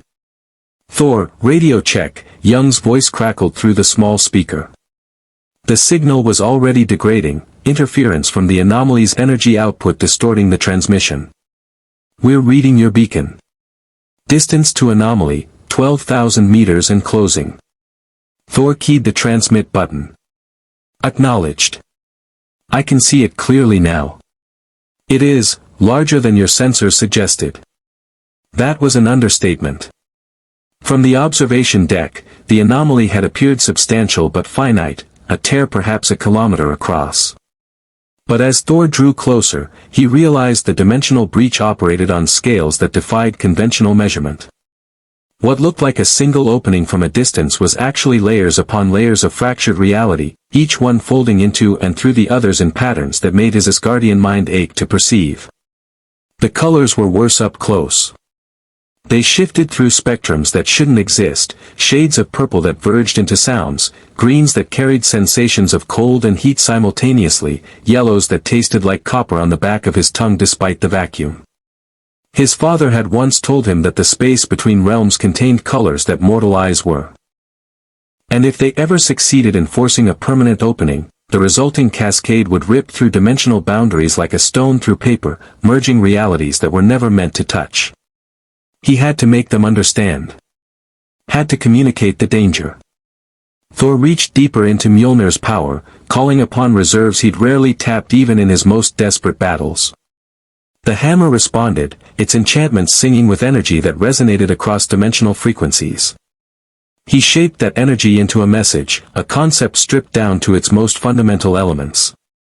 Your passage destroys. Our existence requires barriers. Separation protects all. The response came like a tidal wave. Confusion. Incomprehension. How could separation be necessary? How could barriers be protective rather than restrictive? In their reality, unity was survival. Division was death. Thor tried again, crafting the concept from a different angle. He showed them images drawn from his own memory, Asgard at peace, protected by the barriers between realms. The 9 realms thriving because each maintained its own identity, its own distinct reality. The catastrophes that occurred when those barriers were breached improperly, wars, invasions, reality storms that consumed entire worlds. This time, he felt something shift.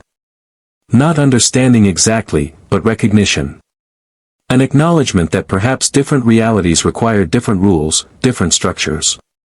That what was necessary for their existence might be lethal to others. Progress. But not enough. They still didn't comprehend the magnitude of the danger their incursions represented. Thor. Rush's voice cut through the static, urgent and alarmed. The regret. Farewell. May your separation bring you the peace our unity cannot. Then the anomaly collapsed with a flash of light that briefly outshone the distant stars. Thor found himself alone in the vacuum, Mjolnir still blazing with residual energy, his body screaming in pain from dozens of dimensional burns. But alive. He was alive. And destiny was safe. Thor. Young's voice burst through the clearing static. Thor, respond. Your beacon, we thought, are you alive? Thor fumbled for the transmit button with fingers that didn't quite want to obey. I am here, Colonel. The breach is sealed. The entities have withdrawn. Get back to the ship. Now. Medical is standing by.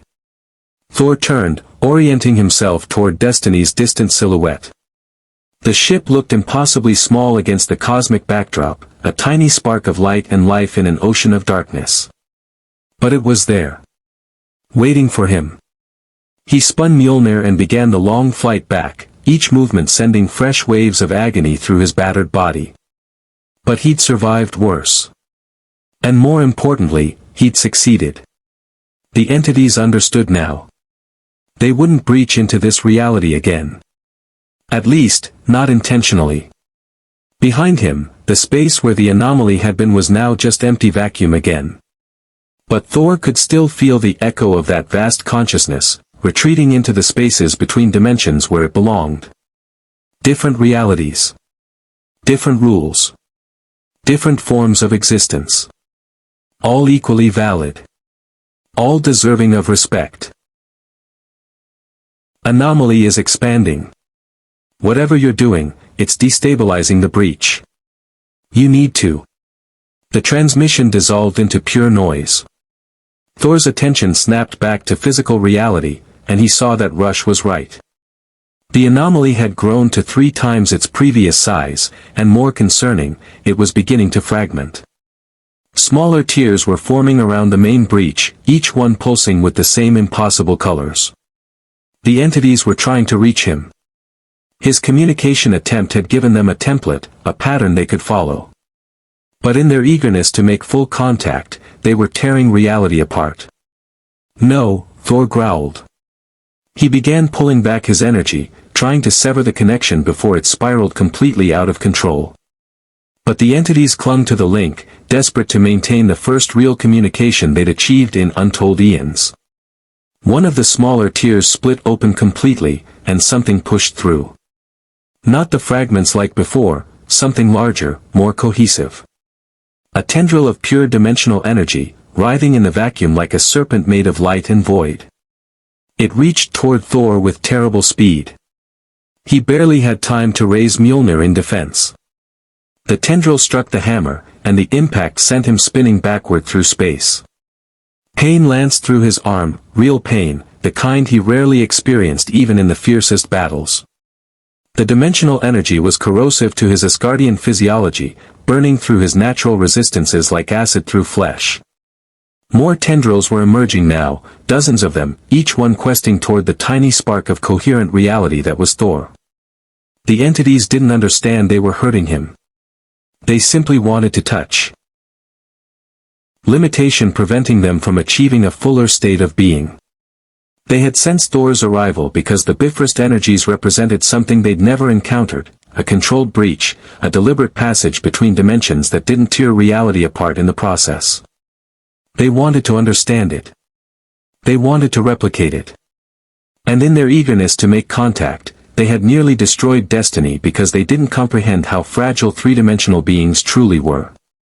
Thor. Young's voice was barely audible through the static. Your beacon just spiked off the charts.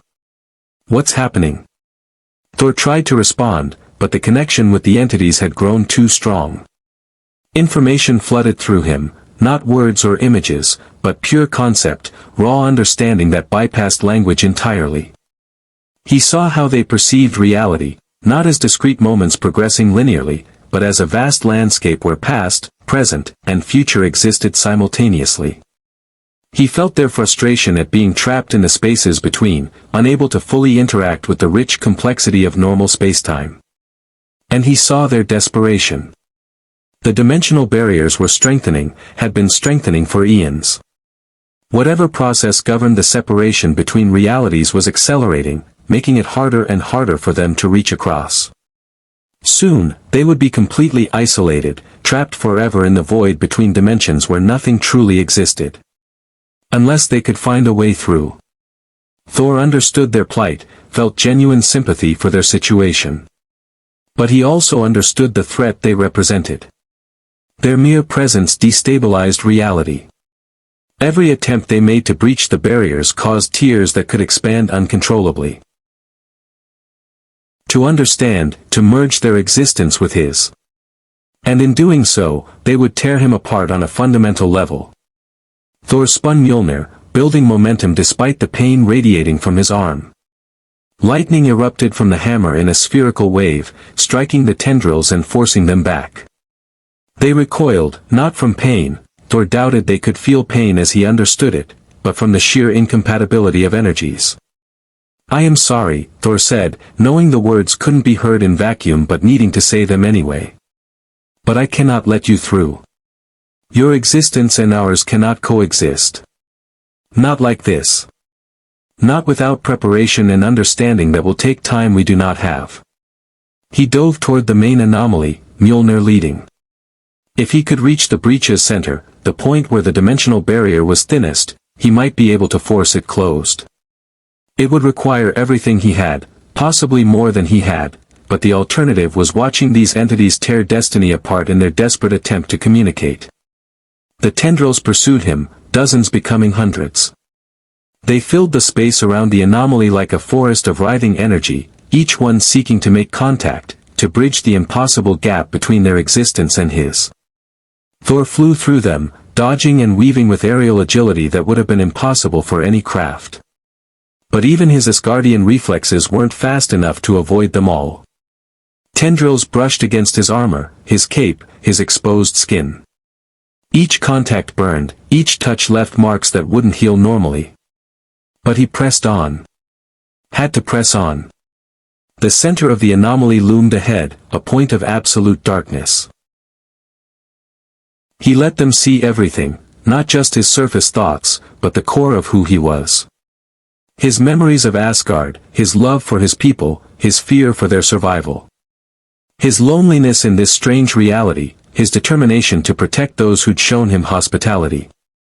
His understanding that sometimes survival required sacrifice, even unto death. The entities recoiled, overwhelmed by the sheer intensity of individual experience. They had never encountered a consciousness so vivid, so distinct, so utterly separate from the collective whole. It frightened them in ways they didn't have concepts to express. But it also made them understand. These beings, humans, Asgardians, all the races that existed in normal space-time, they were individuals. Separate. Distinct. And that separation wasn't a deficiency to be corrected but a fundamental aspect of their existence. Merging with them wouldn't create unity. It would destroy everything that made them what they were. The entities withdrew. Not with anger or spite, but with something approaching sorrow. They understood now. And understanding, they recognized that their desire for connection would only bring death to beings like Thor. The tendrils pulled back into the anomaly. The smaller tiers began sealing themselves, dimensional barriers reasserting their integrity. And the main breach, the wound Thor had been trying to seal, started collapsing on its own, the entities on the other side deliberately releasing their hold.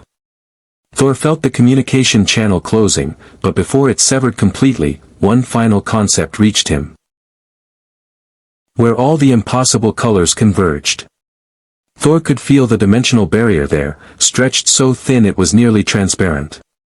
One more push from the other side, one more surge of energy from the entities, and it would break completely. He couldn't let that happen. Thor reached the center and thrust Mjolnir directly into the breach point. The reaction was instantaneous and catastrophic. His Asgardian energy, the hammer's enchantments, and the dimensional breach's reality-warping properties all collided in the space smaller than an atom. The resulting explosion would have vaporized anything less durable than a god. Thor felt his consciousness fragment across multiple realities simultaneously. He saw versions of this moment where he succeeded, where he failed, where he was torn apart and scattered across dimensions. He saw destiny destroyed, saved, transformed into something else entirely. He saw the entities breaking through completely, consuming this entire sector of space in their hunger to exist fully. He saw them retreating, confused and hurt by his rejection. All of it happened at once. All of it was real. All of it was possible. And in that moment of infinite possibility, Thor made a choice. He stopped fighting the entities. Instead, he opened his mind fully, dropping every defense, every barrier. He let them see everything, not just his surface thoughts, but the core of who he was. His memories of Asgard, his love for his people, his fear for their survival. His loneliness in this strange reality, his determination to protect those who'd shown him hospitality. It was a lesson Thor suspected he'd carry with him for the rest of his very long life. Torso. I have recovered from worse injuries. These burns may be strange, but they are not fatal. Not fatal to you, Rush interjected, entering the medical bay with Eli trailing behind him. The scientist carried a tablet displaying energy readings, his expression caught between fascination and concern. But they're putting out a dimensional signature that's affecting ship systems. Minor fluctuations so far, lights flickering, doors responding slowly, but it's measurable. You're broadcasting instability into normal spacetime just by existing in your current state. Thor's jaw tightened. I did not intend to become a liability. You're not a liability, Young said firmly. You saved this ship.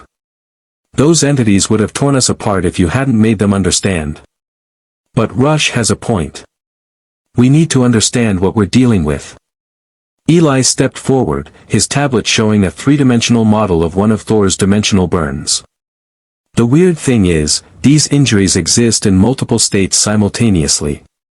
Like Schrödinger's cat, but with wounds.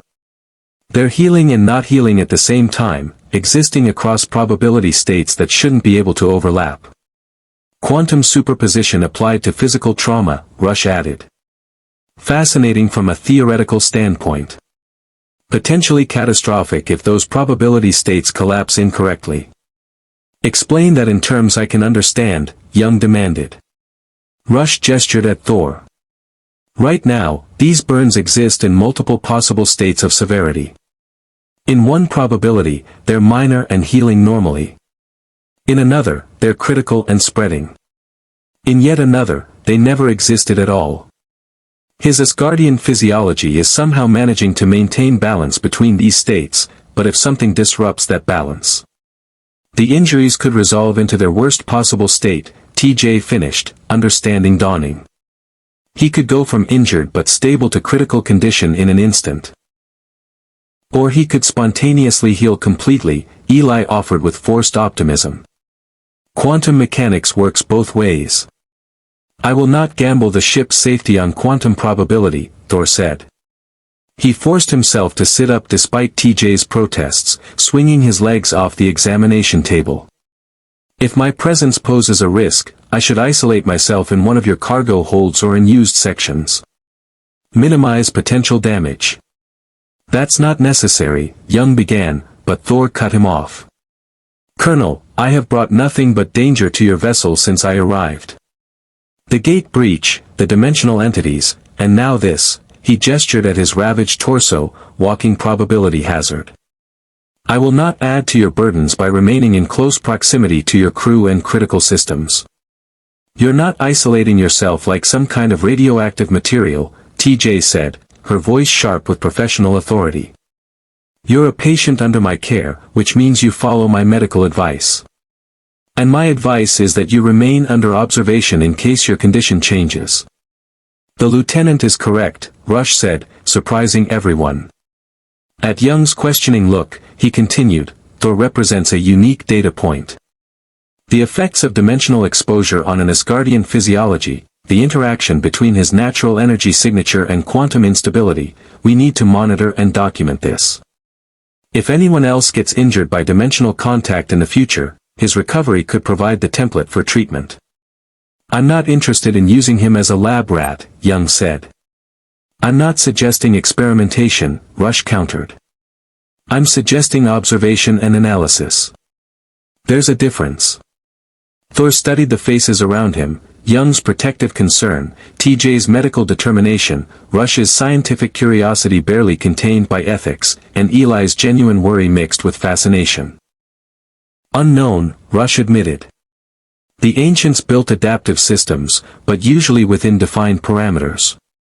This is adaptation outside those parameters. The AI is teaching itself to understand concepts that might not have existed when it was created. Thor found himself intrigued despite his injuries. Your ship's intelligence seeks to understand what lies beyond its original programming. That is, admirable. In Asgard, we have texts that speak of artificial minds achieving enlightenment, transcending their created purpose to find their own meaning. We're not dealing with philosophy here, Young said, though his tone suggested he wasn't entirely sure about that. We're dealing with the system that controls life support, navigation, and every other function keeping us alive. If the AI goes rogue because it's having an existential crisis. I don't think it's going rogue, Eli interrupted. It's more like, it's curious. Look at the access patterns. It's not trying to change core functions or override safety protocols. It's studying. Learning. Maybe trying to understand Thor the same way we are. The ship recognizes me, Thor said quietly. It has from the moment I arrived. Perhaps it sees in me an echo of the ancients themselves, beings who existed across multiple planes, who understood reality on levels your people are only beginning to grasp. The ancients ascended, did they not? Became energy. Some of them, Rush confirmed. They evolved beyond physical form to exist as pure consciousness on a higher plane of existence. Then your ship's curiosity makes sense, Thor continued. I represent something similar, not ascension, but a being whose very nature transcends standard three-dimensional existence. My Asgardian heritage, the dimensional energies I carry. They argued about his welfare as if he were one of them, as if his survival mattered beyond tactical utility. It reminded him of Asgard. Of the Warriors 3 and Lady Sif debating the best course of treatment after his more reckless adventures. Of his mother insisting he remain in the healing chambers despite his protests that he was fine. Of his father's stern lectures about responsibility and the price of heroism. The memory brought both comfort and pain. Very well, Thor conceded. I will remain under observation. But I insist on contributing while I recover. I am not accustomed to idleness, and there must be tasks I can perform that do not require physical exertion. Actually, Eli said, his expression brightening, there might be something you could help with. The ship's AI, it's been behaving differently since you sealed the anomaly. More responsive. Like it's paying attention in ways it didn't before. Show me, Young ordered. Eli pulled up a new display on his tablet, showing system logs and activity patterns. See these spikes? That's the AI accessing ancient database entries related to dimensional theory, alternate realities, and something called transuniversal resonance patterns. It's like your interaction with those entities taught the ship something fundamental about reality. And now it's trying to integrate that knowledge into its core programming. Rush leaned in to study the data, his eyes widening. It's adapting. The AI has been static for millions of years, operating on the same core mission parameters the ancients programmed before launch. But Thor's presence and his actions have introduced variables the ancients never anticipated. The ship is evolving. Is that dangerous? Young asked. He'd gained insights into the fundamental principles underlying Asgardian realm travel technology. Perhaps, he said finally. I do not possess the technical expertise to recreate the Bifrost. But I understand its underlying philosophy, the way it perceives and navigates the boundaries between realities. If your ship's intelligence is sufficiently advanced, it might be able to extrapolate functional technology from those philosophical principles. Rush was already moving toward the door. I need to access the main systems console. If the AI is attempting to develop dimensional travel capabilities based on Thor's knowledge, we could get home, Eli breathed. Not just to Earth, but actually home. Not through the gate network or FTL travel, but by stepping directly from here to there across dimensional space. Or we could tear a hole in reality that swallows the entire ship, Young countered. Rush, before you start tinkering with dimensional bridges, I want a full risk assessment. And I mean full, every possible failure mode, every catastrophic scenario, all of it. Of course, Rush said, though his tone suggested he considered such caution excessive. But Colonel, this is an opportunity we can't ignore. The ancients spent millions of years searching for answers about the universe's origin. We might have stumbled onto something they never achieved, practical dimensional travel technology. We didn't stumble onto anything, Young corrected. Thor fell through a collapsing bridge between realities and nearly got us all killed by things that exist outside normal space. That's not an opportunity. That's a disaster we barely survived. But we did survive, Thor pointed out. And in surviving, we learned. Both your ship and your crew now understand things about dimensional mechanics that few beings in any reality comprehend. Knowledge always carries danger, Colonel, but ignorance is rarely safer. Young rubbed his face, exhaustion evident in every line of his features. I'm going to regret asking this, but, if the ship develops the ability to travel between dimensions, could it send you home? Back to Asgard? The question hung in the air. Thor felt something tighten in his chest, hope, sharp and painful. The possibility of returning home, of discovering whether his realm had survived the attack, whether his family and friends still lived, it was everything he wanted. But at what cost?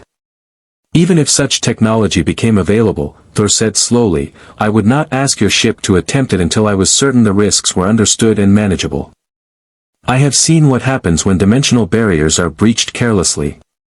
I will not risk creating another catastrophe. Noble, Rush said with a hint of sarcasm.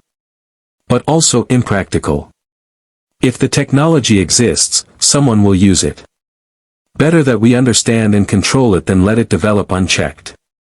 Rush has a point, TJ admitted reluctantly. We can't just ignore this.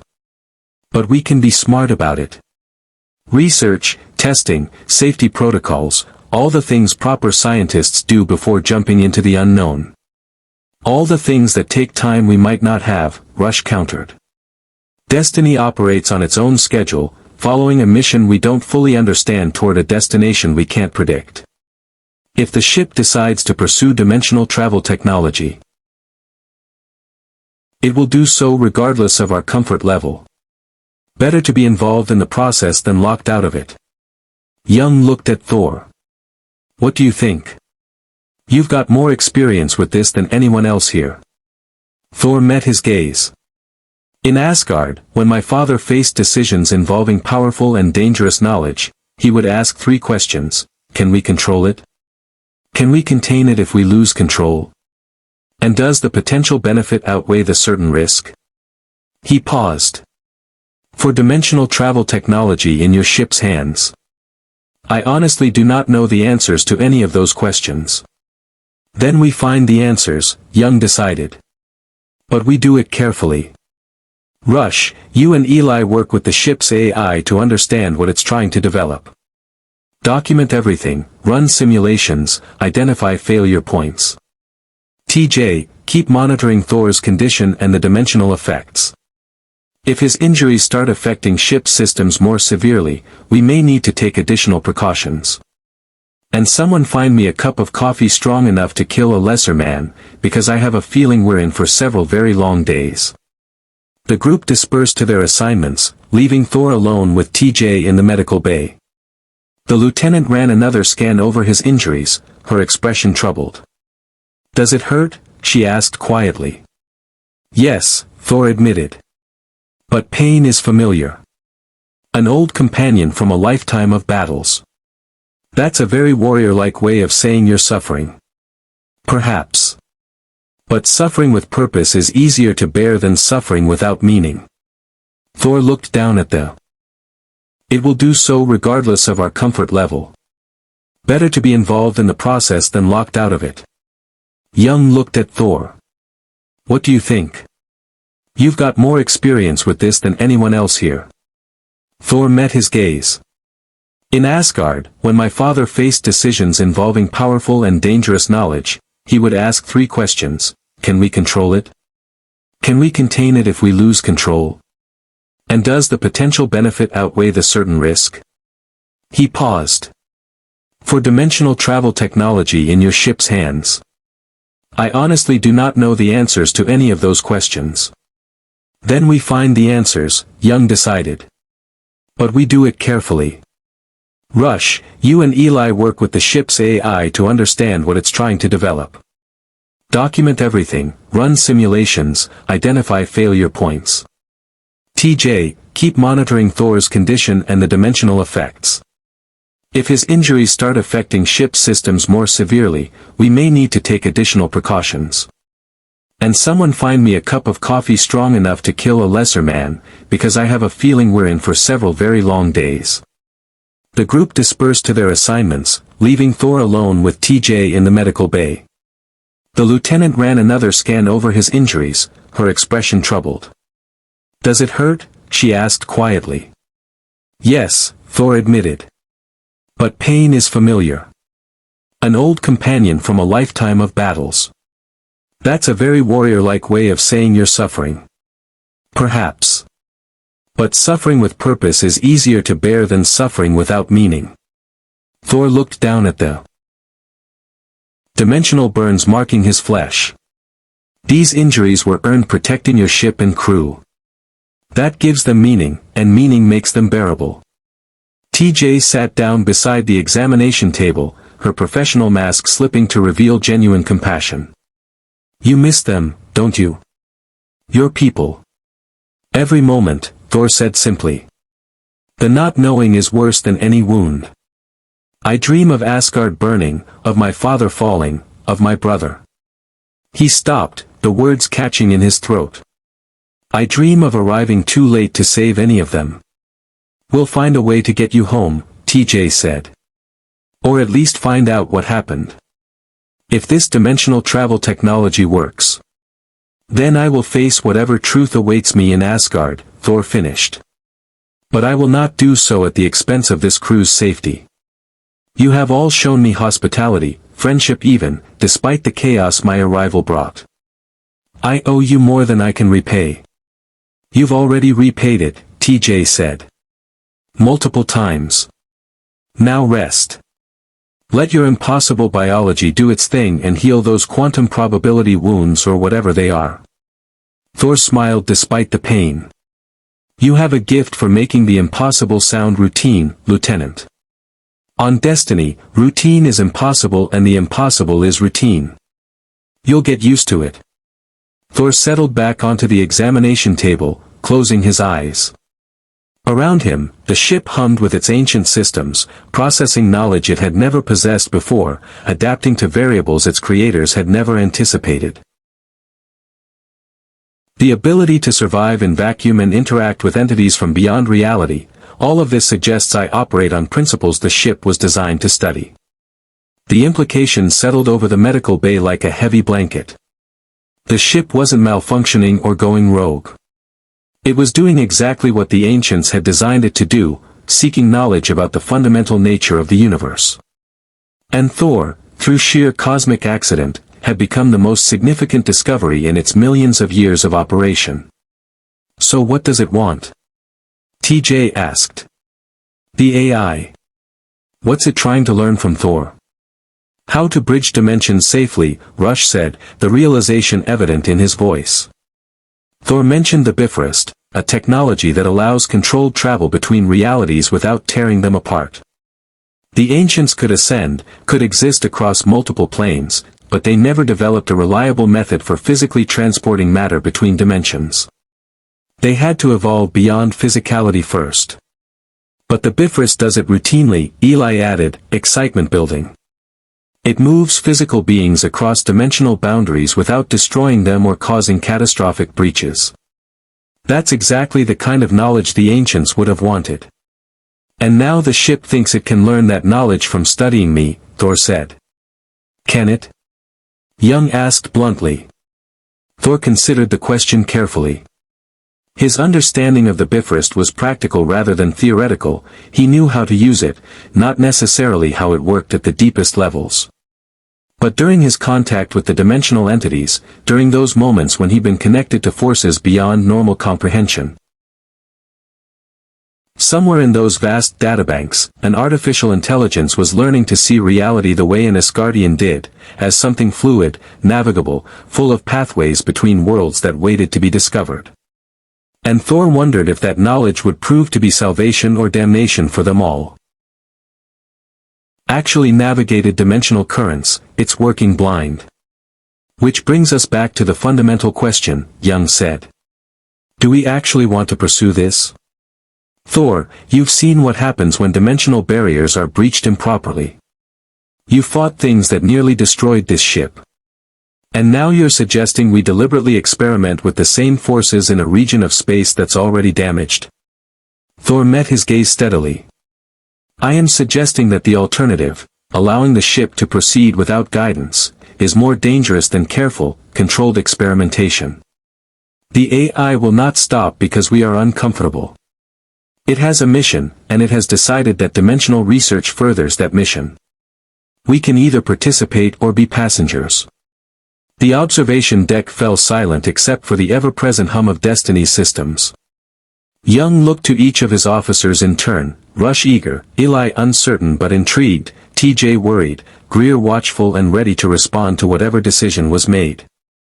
If we do this, Young said finally, we do it with protocols. Safety measures. Clear abort criteria. And at the first sign that things are going wrong, we pull the plug.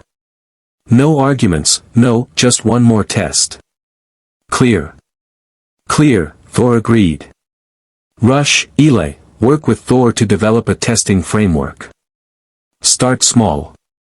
The smallest possible scale that could provide useful data. TJ, I want medical teams on standby for potential dimensional exposure injuries. We now have one example, he gestured at Thor, of what that looks like, so prepare accordingly.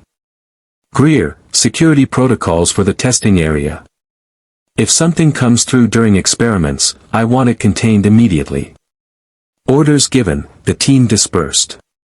Thor lingered at the viewport, studying the ancient wreckage. So much ambition, so much knowledge, all reduced to glowing debris drifting through the void. 3 days after sealing the dimensional breach, Thor found himself in Destiny's observation deck watching a phenomenon that shouldn't exist. The ship had dropped out of FTL in an uncharted system, no planets, no stars, just a vast cloud of debris that glowed with the same impossible colors he'd seen in the anomaly. Ancient wreckage drifted through the void, pieces of technology so old they predated human civilization by millions of years, all of them radiating faint dimensional signatures. The ship brought us here deliberately, Rush said from the central console, his fingers dancing across ancient interfaces with practiced fluidity. It altered course 16 hours ago, overriding the preset navigation parameters to investigate this debris field. Investigate what exactly? Colonel Young asked, though his tone suggested he already suspected the answer and didn't like it. Remnants of ancient dimensional research, Eli supplied, studying readings on his tablet. These aren't just ship fragments, they're pieces of experimental technology. Labs, testing facilities, observation platforms. The ancients were studying dimensional mechanics here, and from the energy signatures, they were studying it a long time before they achieved ascension. Thor moved closer to the viewport, his improved condition allowing him to walk without assistance now. The dimensional burn still marked his skin, but TJ had been right about Asgardian resilience, they were healing, albeit slowly. The quantum instability was resolving itself into a single probability state, recovery. They were attempting what the Bifrost achieves, Thor said, recognizing patterns in the wreckage that reminded him of Asgardian realm technology. Building bridges between dimensions using physical apparatus rather than evolved consciousness. These ruins, they represent failure. Catastrophic failure, Rush corrected, pulling up detailed scans. Whatever experiments the ancients conducted here, they went spectacularly wrong. We're detecting residual dimensional tears throughout the debris field, some of them millions of years old but still not fully healed. This entire region of space is structurally weakened. And the ship brought us here anyway, Young said flatly. Why? Because it believes it can succeed where the ancients failed, Rush said, his voice carrying a mixture of excitement and apprehension. The AI has been processing everything it learned from Thor's interaction with the dimensional entities, cross-referencing it with ancient research data, and now it's found the ancients' original testing grounds. It wants to finish what they started. Absolutely not, Young said immediately. We're not conducting dimensional experiments in a region of space that's already unstable. That's asking for a catastrophe. We may not have a choice, Eli pointed out. The ship's AI has been making more autonomous decisions since Thor's arrival. It locked us out of FTL to study the anomaly, brought us here without consultation, and according to these readings, he highlighted a section of his display, it's already begun activating systems we've never seen operational before. Thor felt it then, a subtle vibration through Destiny's hull, a resonance that touched something deep in his Asgardian nature. The ship was doing more than activating dormant systems. It was calling to him, specifically to him, using frequencies that only someone attuned to dimensional energies could perceive. The ship wants my assistance, Thor said. It has learned from observation, but it lacks experiential knowledge. It needs someone who has actually traveled between dimensions, who understands the sensation, the transition, the way reality shifts during passage. You're not seriously considering helping it, Young said, but it wasn't quite a question. Thor turned from the viewport to face the colonel. If the ship is determined to pursue this course. A cautionary tale about the dangers of reaching too far, too fast. But also, he thought, a reminder that failure was often just a step on the path to eventual success. The ancients had failed here, but they had also eventually transcended physical existence entirely. Their failures had taught them what not to do, had refined their understanding until they achieved something even greater than dimensional travel. Perhaps this crew of destiny could learn from those ancient mistakes and succeed where their predecessors had not. The testing chamber was located in one of Destiny's unexplored sections, a vast space the ship's AI had kept sealed until 3 days ago. When the doors had finally opened, the team had discovered what could only be described as a dimensional laboratory. Ancient equipment lined the walls, interfaces waiting to be activated, containment fields designed to isolate experimental subjects from the rest of the ship. The ancients had built this facility into Destiny deliberately, Thor realized. The ship's mission to explore the universe's origins had always included provisions for dimensional research. They had simply never found the right catalyst to begin those experiments. Until now. Until him. The containment field is basically a localized reality bubble, Eli explained, gesturing at the shimmering barrier that divided the chamber. Anything that happens inside stays inside. In theory. The ancients designed it to withstand dimensional breaches up to a certain magnitude, but we don't know what that magnitude is, Rush finished. The ancient database entries on this equipment are fragmentary at best. They either deleted the detailed specifications before leaving or encoded them in ways we haven't deciphered yet. Thor stood at the edge of the containment field, feeling the subtle pressure of energies designed to constrain reality itself. This is similar to the barriers Asgard uses to contain unstable realm rifts. Not identical, but the underlying principles are recognizable. Can you strengthen it? Young asked. The colonel had established a command position outside the chamber, monitoring everything through multiple camera feeds and sensor arrays. Perhaps. If I channel energy into the containment systems, use Mjolnir to reinforce the barrier, Thor paused, sensing something. The ship wants me to do exactly that. It has been waiting for someone capable of augmenting these systems with dimensional energies. So the AI planned this, TJ said. Brought us here, opened this chamber, all so Thor could help activate equipment the ancients built but never used. The ship is improvising, Rush said. Adapting its mission parameters based on available resources. Thor is a resource it never anticipated having access to, and it's exploiting that opportunity. I am not merely a resource to be exploited, Thor said mildly, though lightning crackled faintly around Mjolnir. But I am willing to assist, provided we proceed with appropriate caution. The initial tests were simple. Thor would channel small amounts of Asgardian energy into the ancient equipment, allowing the ship's AI to analyze how dimensional forces interacted with the technology. No attempted breaches, no portal generation, just basic calibration and data collection. The results were immediate and striking. The ancient equipment responded to Thor's energy signature with an enthusiasm that bordered on desperate. All right, Young said finally.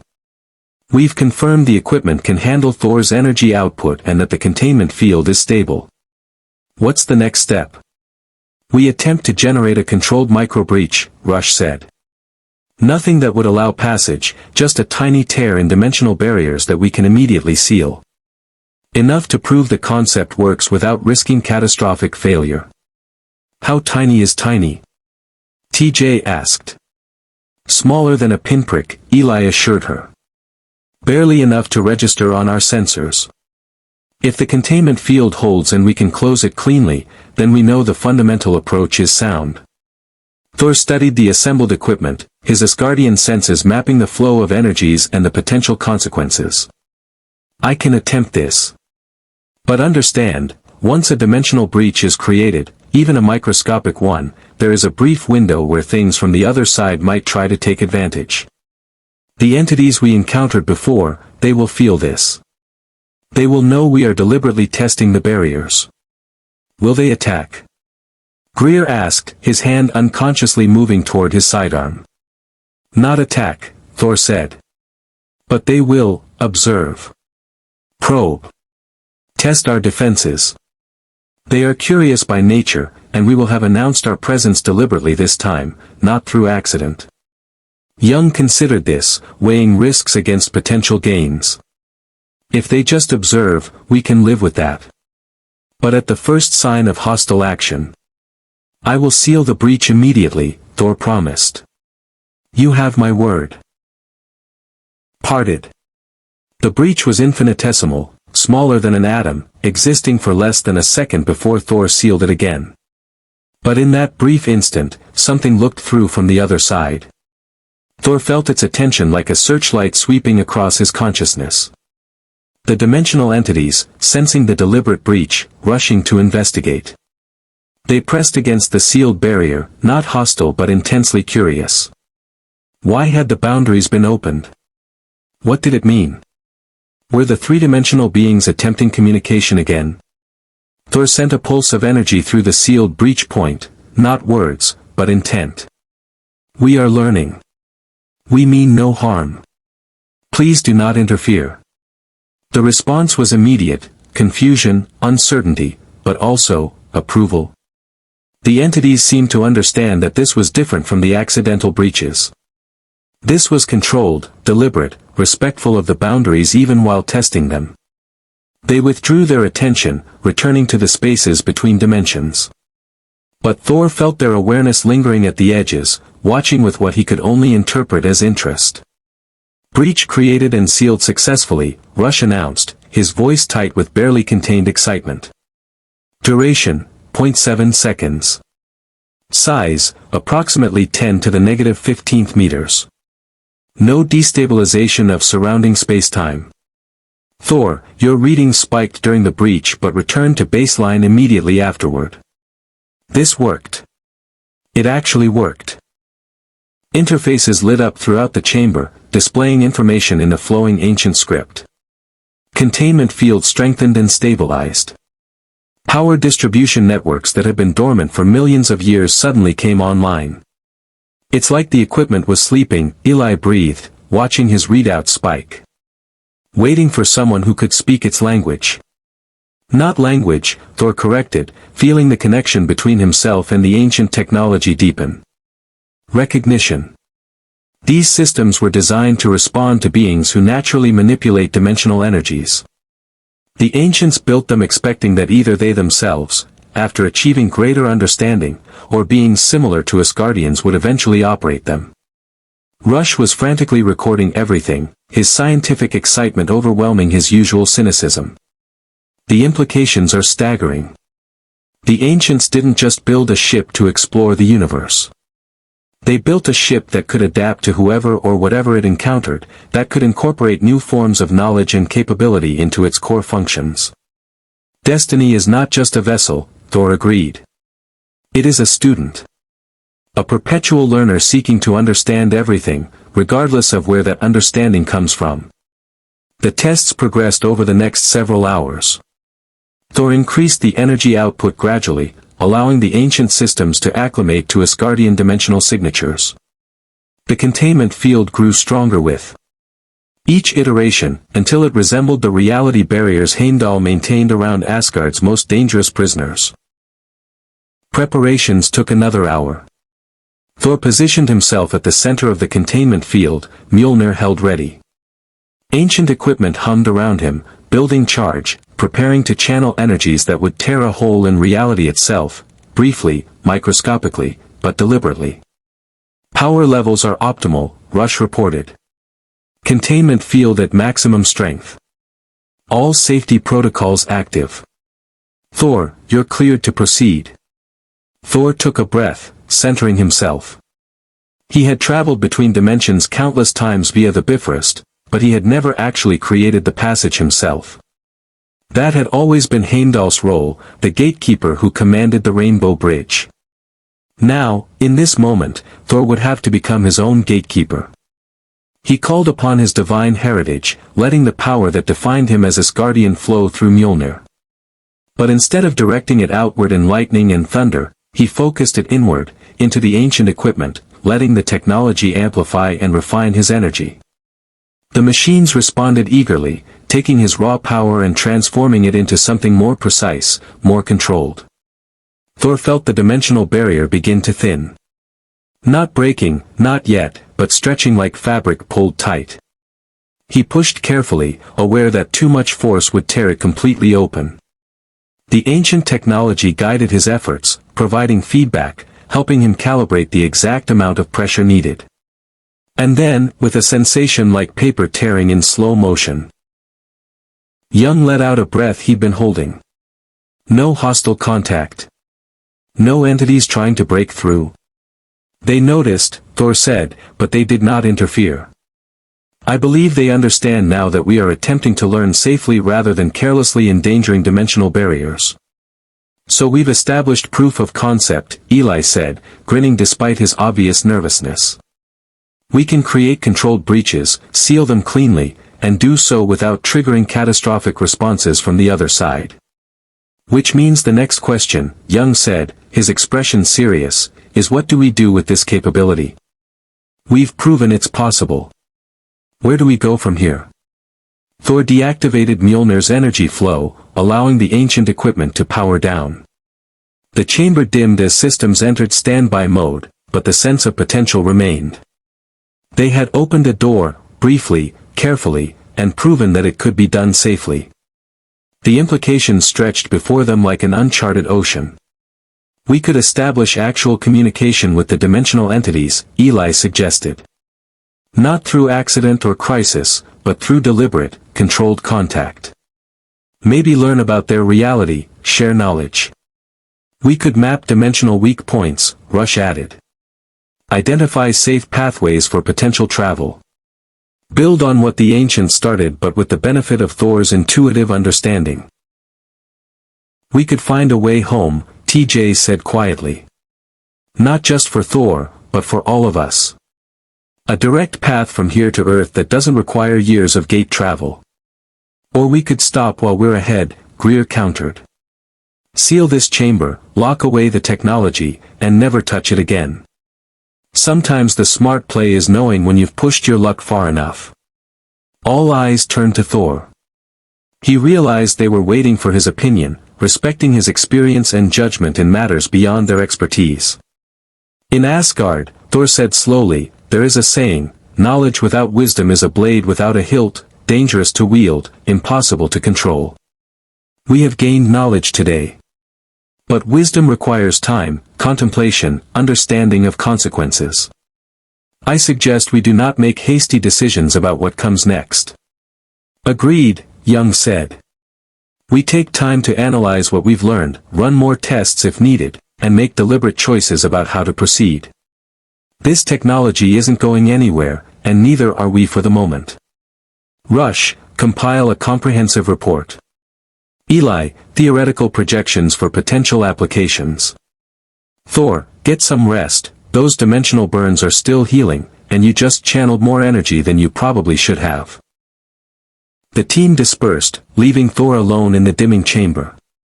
He looked around at the ancient equipment, these tools designed by a race that had evolved beyond physical form, and wondered what they would think of how their legacy was being used. Would they approve of this crew's careful, methodical approach?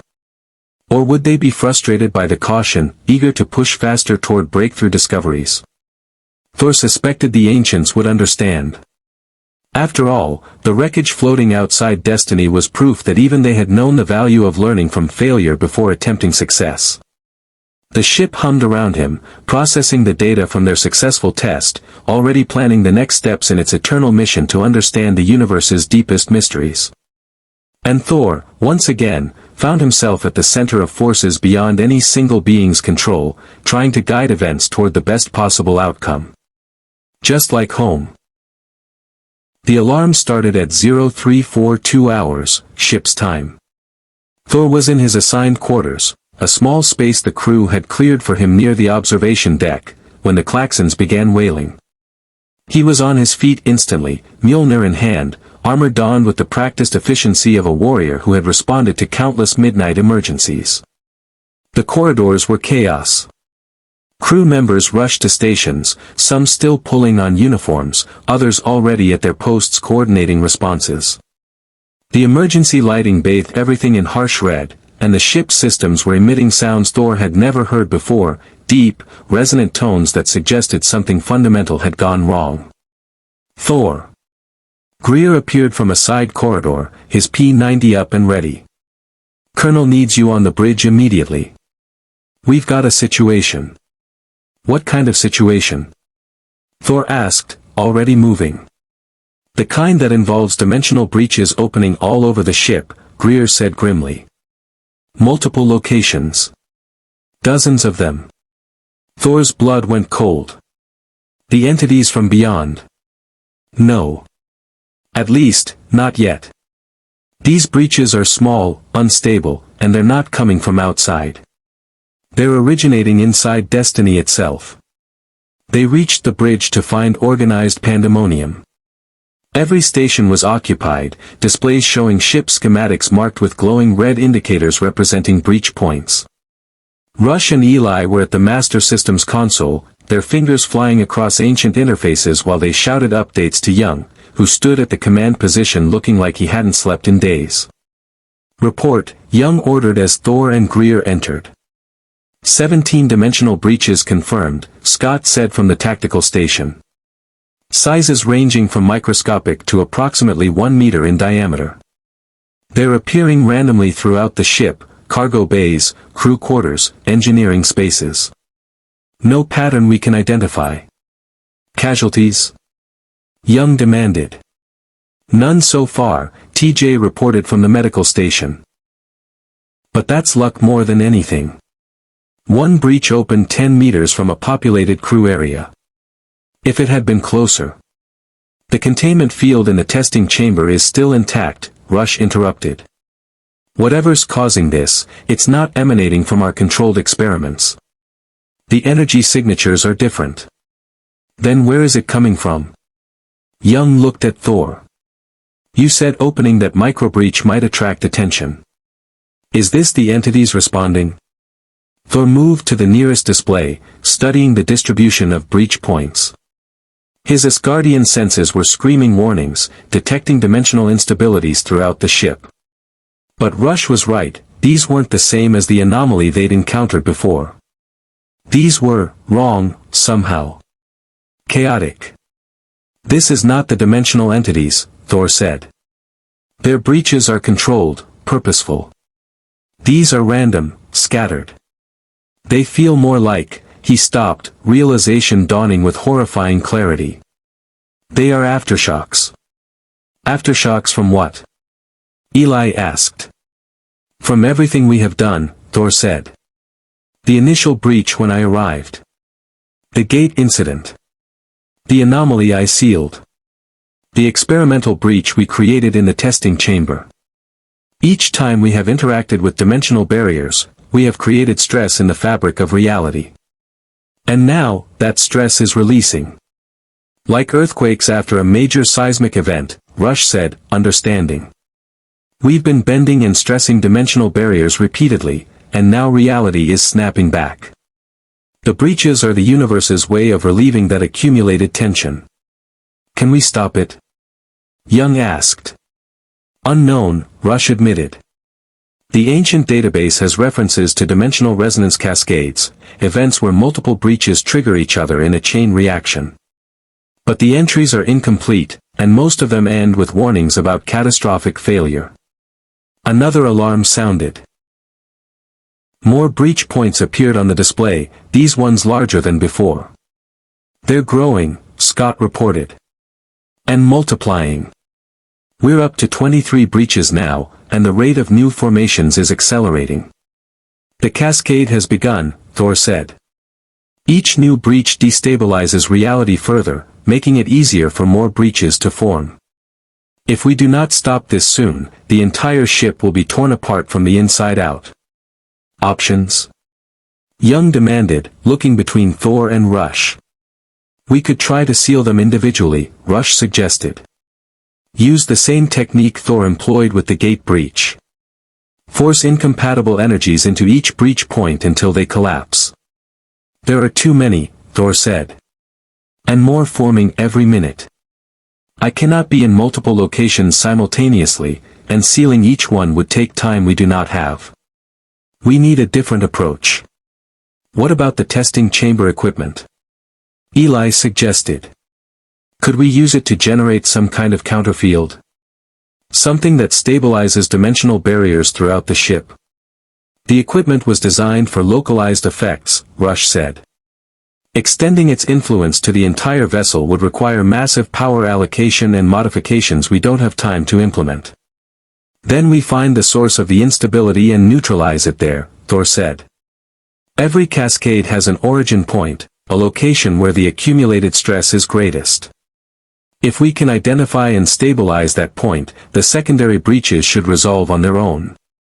Rush was already working, pulling up energy distribution maps overlaid with breach locations. If there is an origin point, it should show higher dimensional stress readings than the surrounding areas. Scanning now. The display resolved, showing Destiny's entire structure with energy signatures color-coded by intensity. Most of the ship showed yellow or green, elevated but manageable stress. But one location, deep in the previously unexplored sections, blazed angry red. There, Rush said, highlighting the area. Deck 14, Section 7. That region shows dimensional stress levels 10 times higher than anywhere else on the ship. What's in that section? Young asked.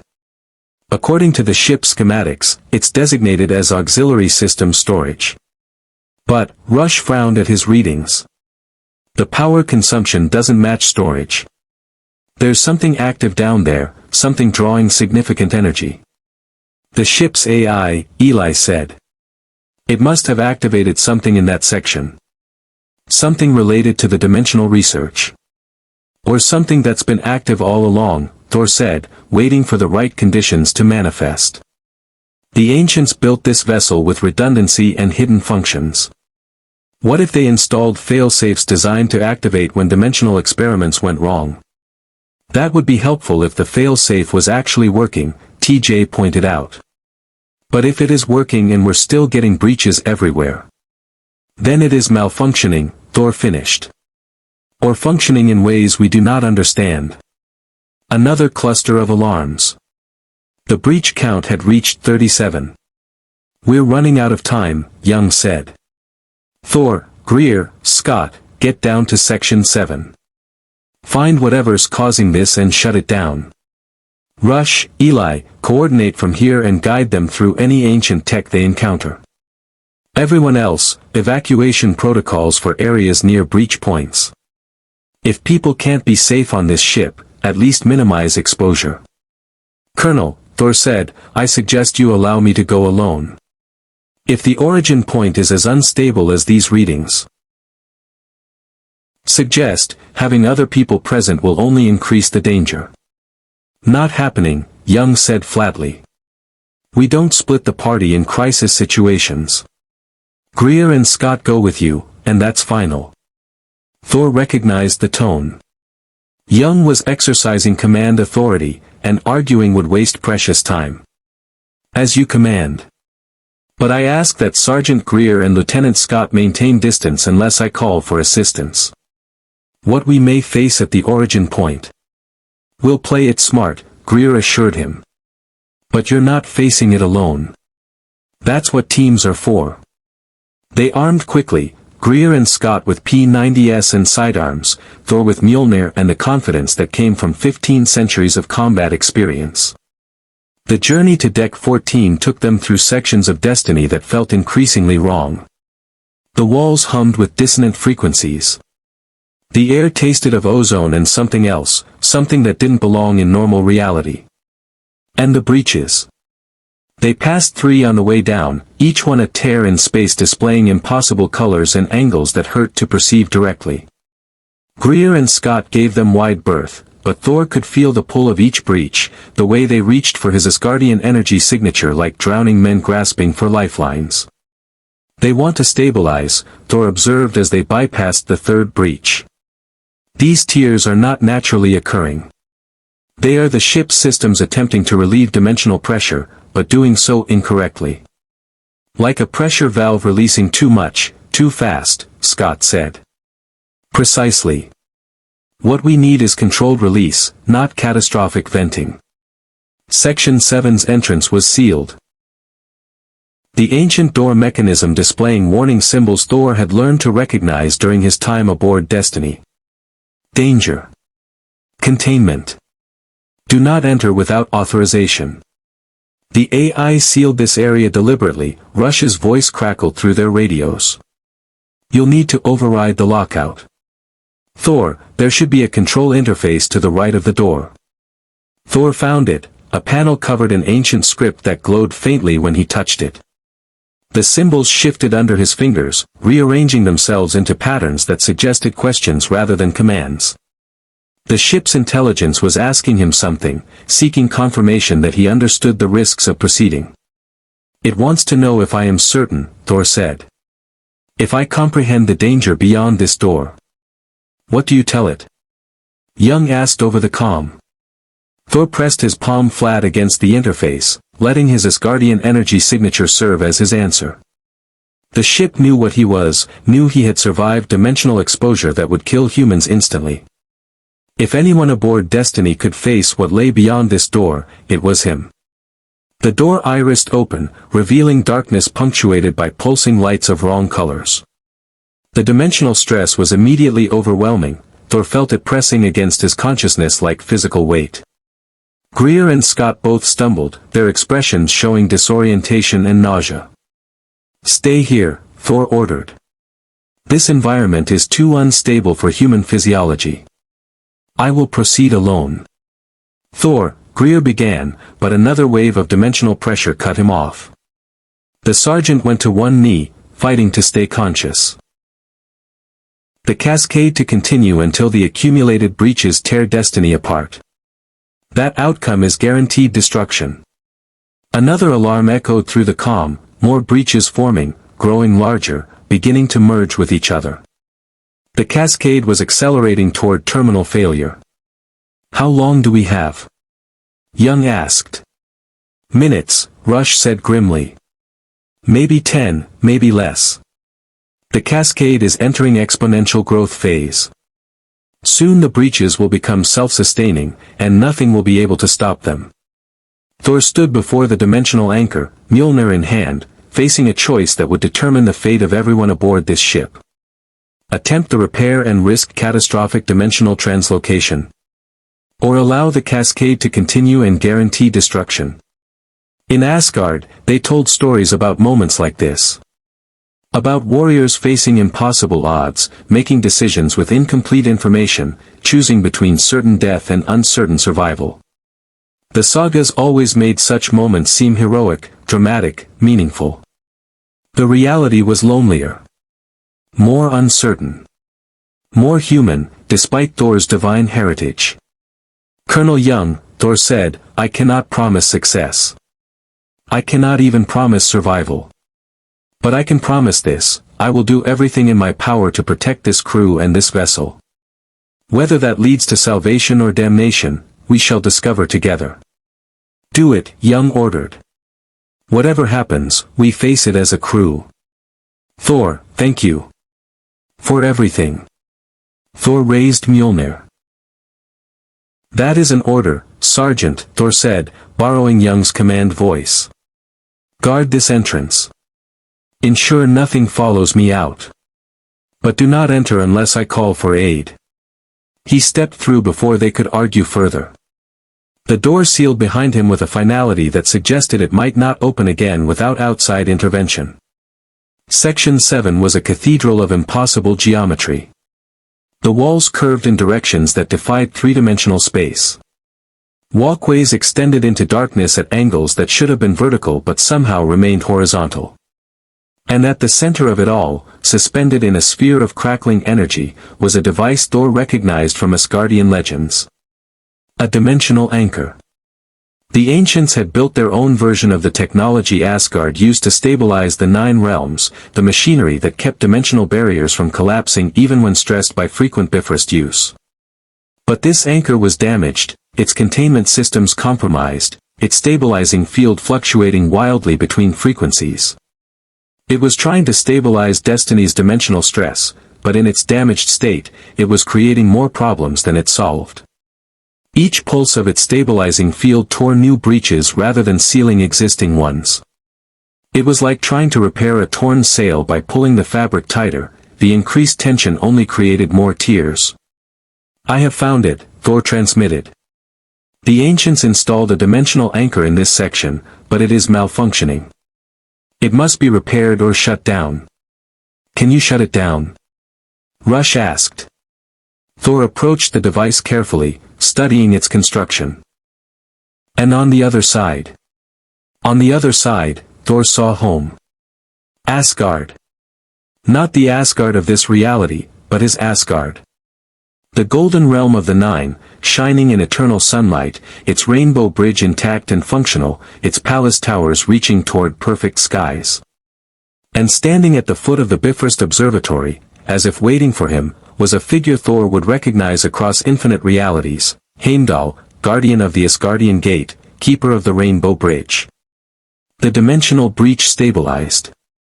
Not closing, but holding open, creating a corridor between this reality and Thor's home realm. Through that corridor, across the impossible distance, Heimdall raised his sword in salute. A way home. After everything, against all odds, a way home. But the breach was growing, expanding beyond Section 7, threatening to engulf all of destiny. If Thor stepped through, if he abandoned his post and returned to Asgard, the unstable corridor might tear the ancient ship apart. Everyone aboard would die. If he stayed, if he used his power to seal the breach from this side, the corridor would collapse. He would remain trapped in this reality, possibly forever. No second chances. No miraculous rescue. Home or duty. Salvation or sacrifice. Thor made his choice. He reached into the dimensional anchor, into the machinery that. And on the other side. On the other side, Thor saw home. Asgard. Not the Asgard of this reality, but his Asgard. The golden realm of the 9, shining in eternal sunlight, its rainbow bridge intact and functional, its palace towers reaching toward perfect skies. And standing at the foot of the Bifrost Observatory, as if waiting for him, was a figure Thor would recognize across infinite realities, Heimdall, guardian of the Asgardian gate, keeper of the rainbow bridge. The dimensional breach stabilized. Not closing, but holding open, creating a corridor between this reality and Thor's home realm. Through that corridor, across the impossible distance, Heimdall raised his sword in salute. A way home. After everything, against all odds, a way home. But the breach was growing, expanding beyond Section 7, threatening to engulf all of destiny. If Thor stepped through, if he abandoned his post and returned to Asgard, the unstable corridor might tear the ancient ship apart. Everyone aboard would die. If he stayed, if he used his power to seal the breach from this side, the corridor would collapse. He would remain trapped in this reality, possibly forever. No second chances. No miraculous rescue. Home or duty. Salvation or sacrifice. Thor made his choice. He reached into the dimensional anchor, into the machinery that. It looked like you opened a massive dimensional corridor. It is closed, Thor said simply. It will not open again. He didn't mention where the corridor had led. Didn't describe seeing Heimdall, seeing the way home that had been within reach for one impossible moment. Some burdens were meant to be carried alone, and this was his to bear. The door to Section 7 opened. Greer and Scott rushed in, their weapons ready, then stopped short at the sight of Thor kneeling in the now normal chamber, looking more exhausted than they'd ever seen him. "Sir," Greer said carefully, "you look like hell." Thor laughed, the sound surprising even himself. "I have been told that before, Sergeant. Usually after my more successful battles. This was successful. We are alive. The ship is intact. By the standards of dimensional mechanics, that qualifies as a resounding victory." Scott helped him to his feet while Greer retrieved Mjolnir. The hammer felt heavier than Thor remembered, or perhaps he was simply too drained to lift it properly. Either way, the trek back to the bridge would require assistance. "One thing I don't understand," Scott said as they navigated back through the now stable corridors. "How did you know the anchor would stabilize instead of explode?" Thor considered lying. Was creating and sustaining the breach, and channeled every ounce of power he possessed into reversing the effect. Not just closing the corridor, but stabilizing the entire dimensional structure around Destiny, using his Asgardian energy signature as a template for what reality should be. The breach began to collapse. Slowly at first, then faster. Through the shrinking corridor, Thor saw Heimdall lower his sword, understanding in the Guardian's ancient eyes. A nod of respect. A warrior's acknowledgement of duty chosen over desire. Then the breach sealed completely, and Asgard vanished as if it had never been. The dimensional anchor powered down, its mission complete. Section 7's impossible geometry resolved into normal space. The dimensional stress readings throughout Destiny dropped to baseline. The cascade was over. Thor fell to his knees, Mjolnir clattering from his grip, his entire body trembling from the energy expenditure. He had poured everything into sealing the breach, every reserve, every ounce of divine power, everything that made him more than mortal. "Thor." Young's voice crackled through the calm, distant and tinny. "Thor, respond. What's your status?" "Alive," Thor managed. "The cascade is stopped. The anchor is stable. Destiny is safe. And the breach?" The sensors went crazy for a minute there. Calling upon the full might of his Asgardian heritage. Lightning erupted from the hammer, not blue-white but golden with rainbow edges, the colors of the Bifrost itself, the power that transcended dimensions and connected worlds across the infinite reaches of reality. He directed that power into the dimensional anchor's fractured crystal, feeling the device respond like a starving man offered food. It drank his energy greedily, its systems surging back toward operational parameters. The fracture began to seal, reality-binding matrices synchronizing, resonance generators achieving harmonic balance. For a moment, Thor thought it would work. The anchor was stabilizing, the dimensional stress throughout Destiny beginning to equalize. The cascade was reversing, breaches sealing themselves as the ship's dimensional environment normalized. Then the crystal shattered completely. The anchor didn't explode. It imploded, collapsing inward on itself and dragging Thor's energy with it. He felt himself being pulled toward the device, felt reality warping around him as the anchor's failsafes attempted to contain the overload by redirecting it elsewhere. Into a dimensional breach. A massive one, tearing open at the heart of Section 7, large enough to swallow a starship. Thor tried to pull back, but the anchor had locked onto his energy signature, using him as a conduit to channel the dimensional breach. Through him, around him, the fabric of reality was tearing. Considered making it sound like calculated risk, warrior's instinct, divine insight. But these men had stood with him, had trusted him with their lives and the lives of everyone aboard this ship. They deserved truth. "I did not know," Thor admitted. "I simply hoped." And in the moment when hope seemed lost, I chose to save you all rather than save myself. Sometimes, Lieutenant, that is the only choice worth making. They walked the rest of the way in silence that felt like respect. On the bridge, the crew erupted in relieved chaos as Thor appeared. Dimensional breach readings had dropped to 0. The cascade was over. They had survived. But Thor noticed Young watching him with an expression that suggested the colonel suspected there was more to the story. More that Thor wasn't saying. The dimensional corridor that had appeared and vanished so quickly, it had been large enough and stable enough to serve as a transit point. And Thor had closed it deliberately, sacrificing something important. Young didn't ask. Command meant recognizing when subordinates needed privacy to bear their burdens. But his nod of acknowledgement told Thor the colonel understood what had been given up in that moment. Some doors, once closed, didn't open again.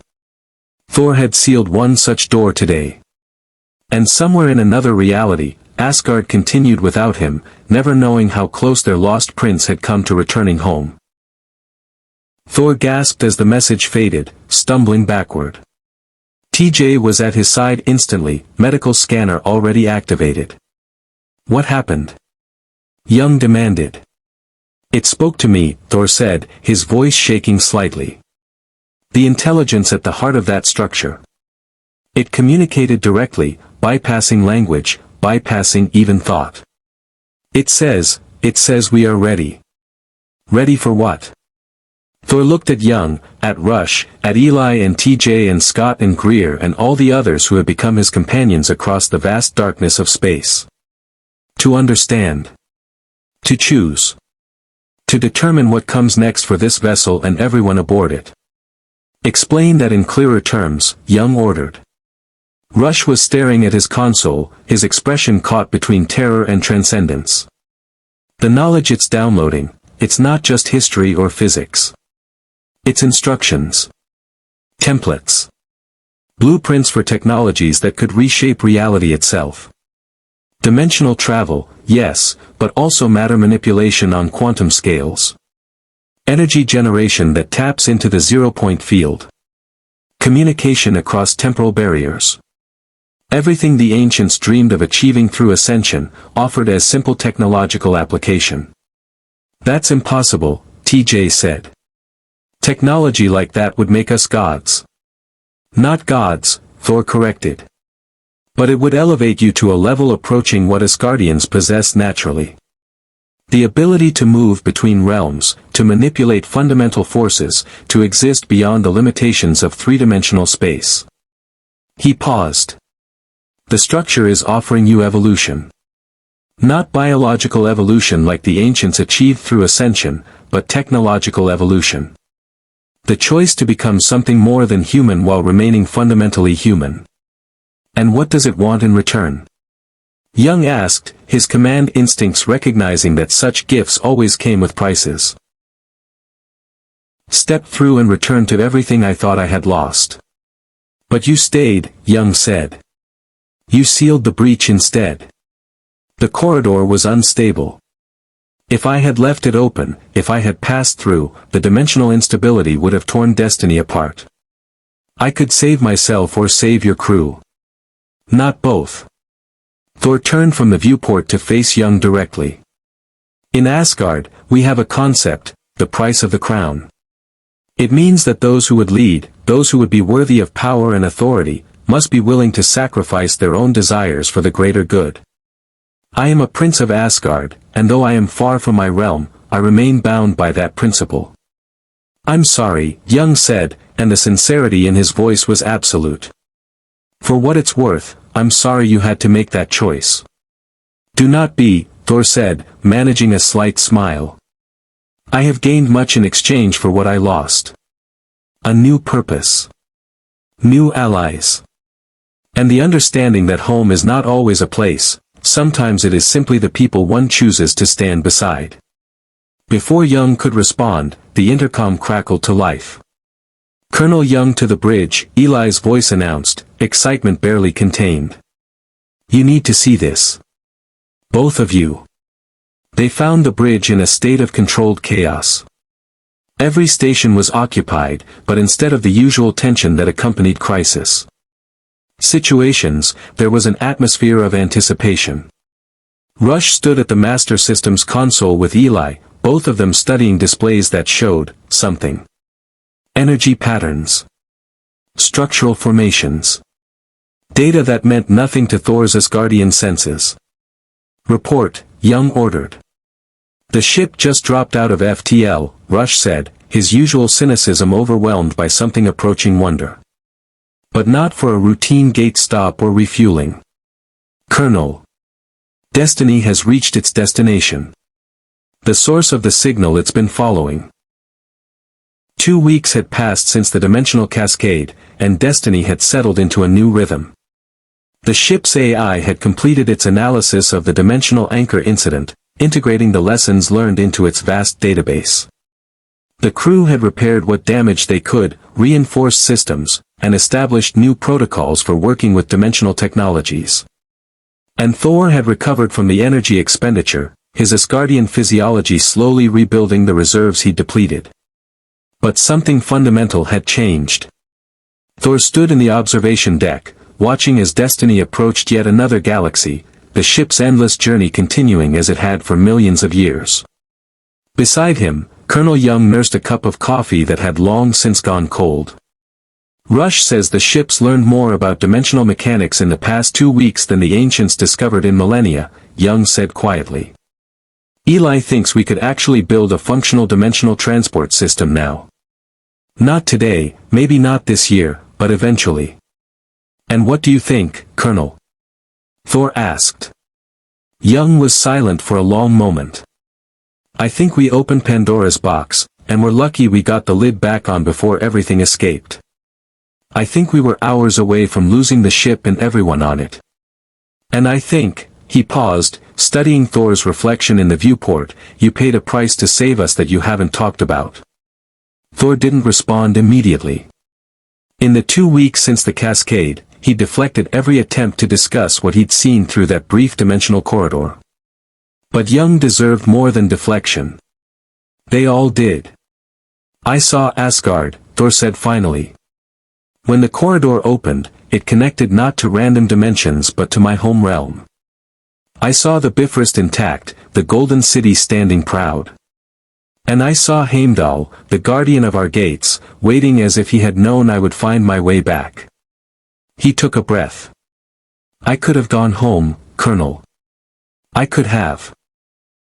Intelligence so far beyond his comprehension that his mind couldn't grasp its edges. It was like trying to have a conversation with the concept of time itself.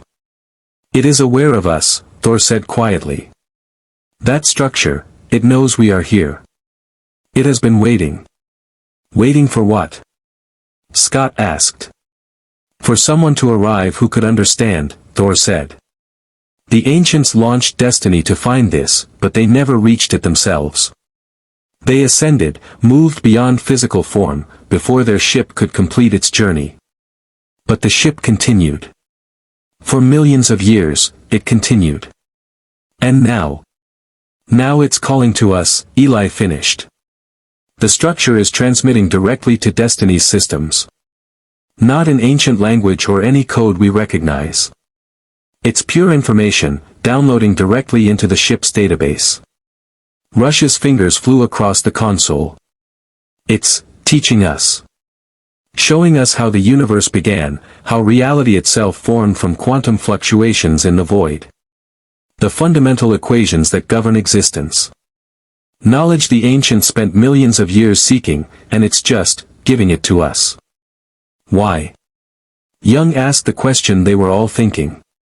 The answer came not through the ship's systems or any technological interface, but directly into Thor's consciousness, a sensation he recognized from his contact with the dimensional entities, but refined, controlled, almost gentle. The structure was communicating, and it had chosen Thor as its intermediary because he was the only being aboard who had experienced bridging dimensional and linguistic barriers. "Because you are ready," the message conveyed. "Because you have learned to respect what you do not understand. Because you have sacrificed desire for duty.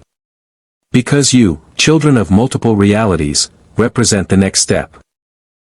Thor closed his eyes, reaching out with his consciousness toward the vast intelligence within the structure. The answer came immediately, crystalline in its clarity. Nothing, Thor said, opening his eyes in wonder. It wants nothing. This structure, this intelligence, it was created by beings who existed before reality settled into its current form. They built it as a gift to whatever species eventually evolved the wisdom to find it. The ancients were meant to discover it, but they transcended before completing the journey. So it waited. For millions of years, it waited for someone else. For you. The bridge fell silent as the implications settled over the crew. Destiny had reached the end of its journey and found not answers but choices. The choice to accept knowledge that could transform human civilization. The choice to return home with technologies that would fundamentally alter Earth's place in the cosmos. The choice to step forward into an unknown future or retreat to the familiar past. Colonel, Rush said quietly, whatever we decide, we need to decide together. This isn't just about scientific advancement or getting home. This is about fundamentally changing what humanity is and can become. Young looked around the bridge, meeting the eyes of his crew. Opinions? We'd be crazy not to take this opportunity, Eli said immediately. This is literally the reason the ancients built Destiny. To find this knowledge and bring it back. But the ancients never got the chance to use it, TJ countered. They evolved beyond needing it. Maybe that was the point, that species have to prove they can transcend physical limitations through wisdom before they're ready for this kind of power. Or maybe they just ran out of time, Scott suggested. Maybe if they'd found. That would take lifetimes to fully comprehend and longer to implement. The keys to dimensional travel. The principles underlying reality manipulation. Technologies that could transform Earth from a single-planet species into something that could stand alongside the Asgardians as equals. But also warnings. Cautions about the dangers of advancing too quickly, of wielding powers before developing the wisdom to use them responsibly. The structure was a gift, but it was also a test. And the first part of passing that test was recognizing that not every gift needed to be used immediately. As the download completed, the structure began to dim. Not powering down exactly, but entering a state of dormancy. Its purpose fulfilled, its message delivered, it would wait again. Perhaps for this crew to return. Perhaps for the next species to find it. Perhaps forever, patient and eternal as the cosmos itself. Colonel, Eli said, reading his sensors. The ship is preparing to jump to FTL.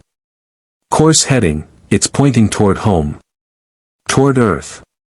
A collective exhale rippled through the bridge. After everything, after the dimensional breaches and the entities from beyond and the cascade and the choice Thor had made, Destiny was finally taking them home. How long? Young asked. Unknown, Rush admitted. The ship is using the knowledge from the structure to plot a course that might incorporate dimensional shortcuts. Days instead of years. Maybe even hours if the calculations are correct. Then we prepare for homecoming, Young ordered. All departments, compile reports. Document everything that's happened since we boarded this ship. When we arrive.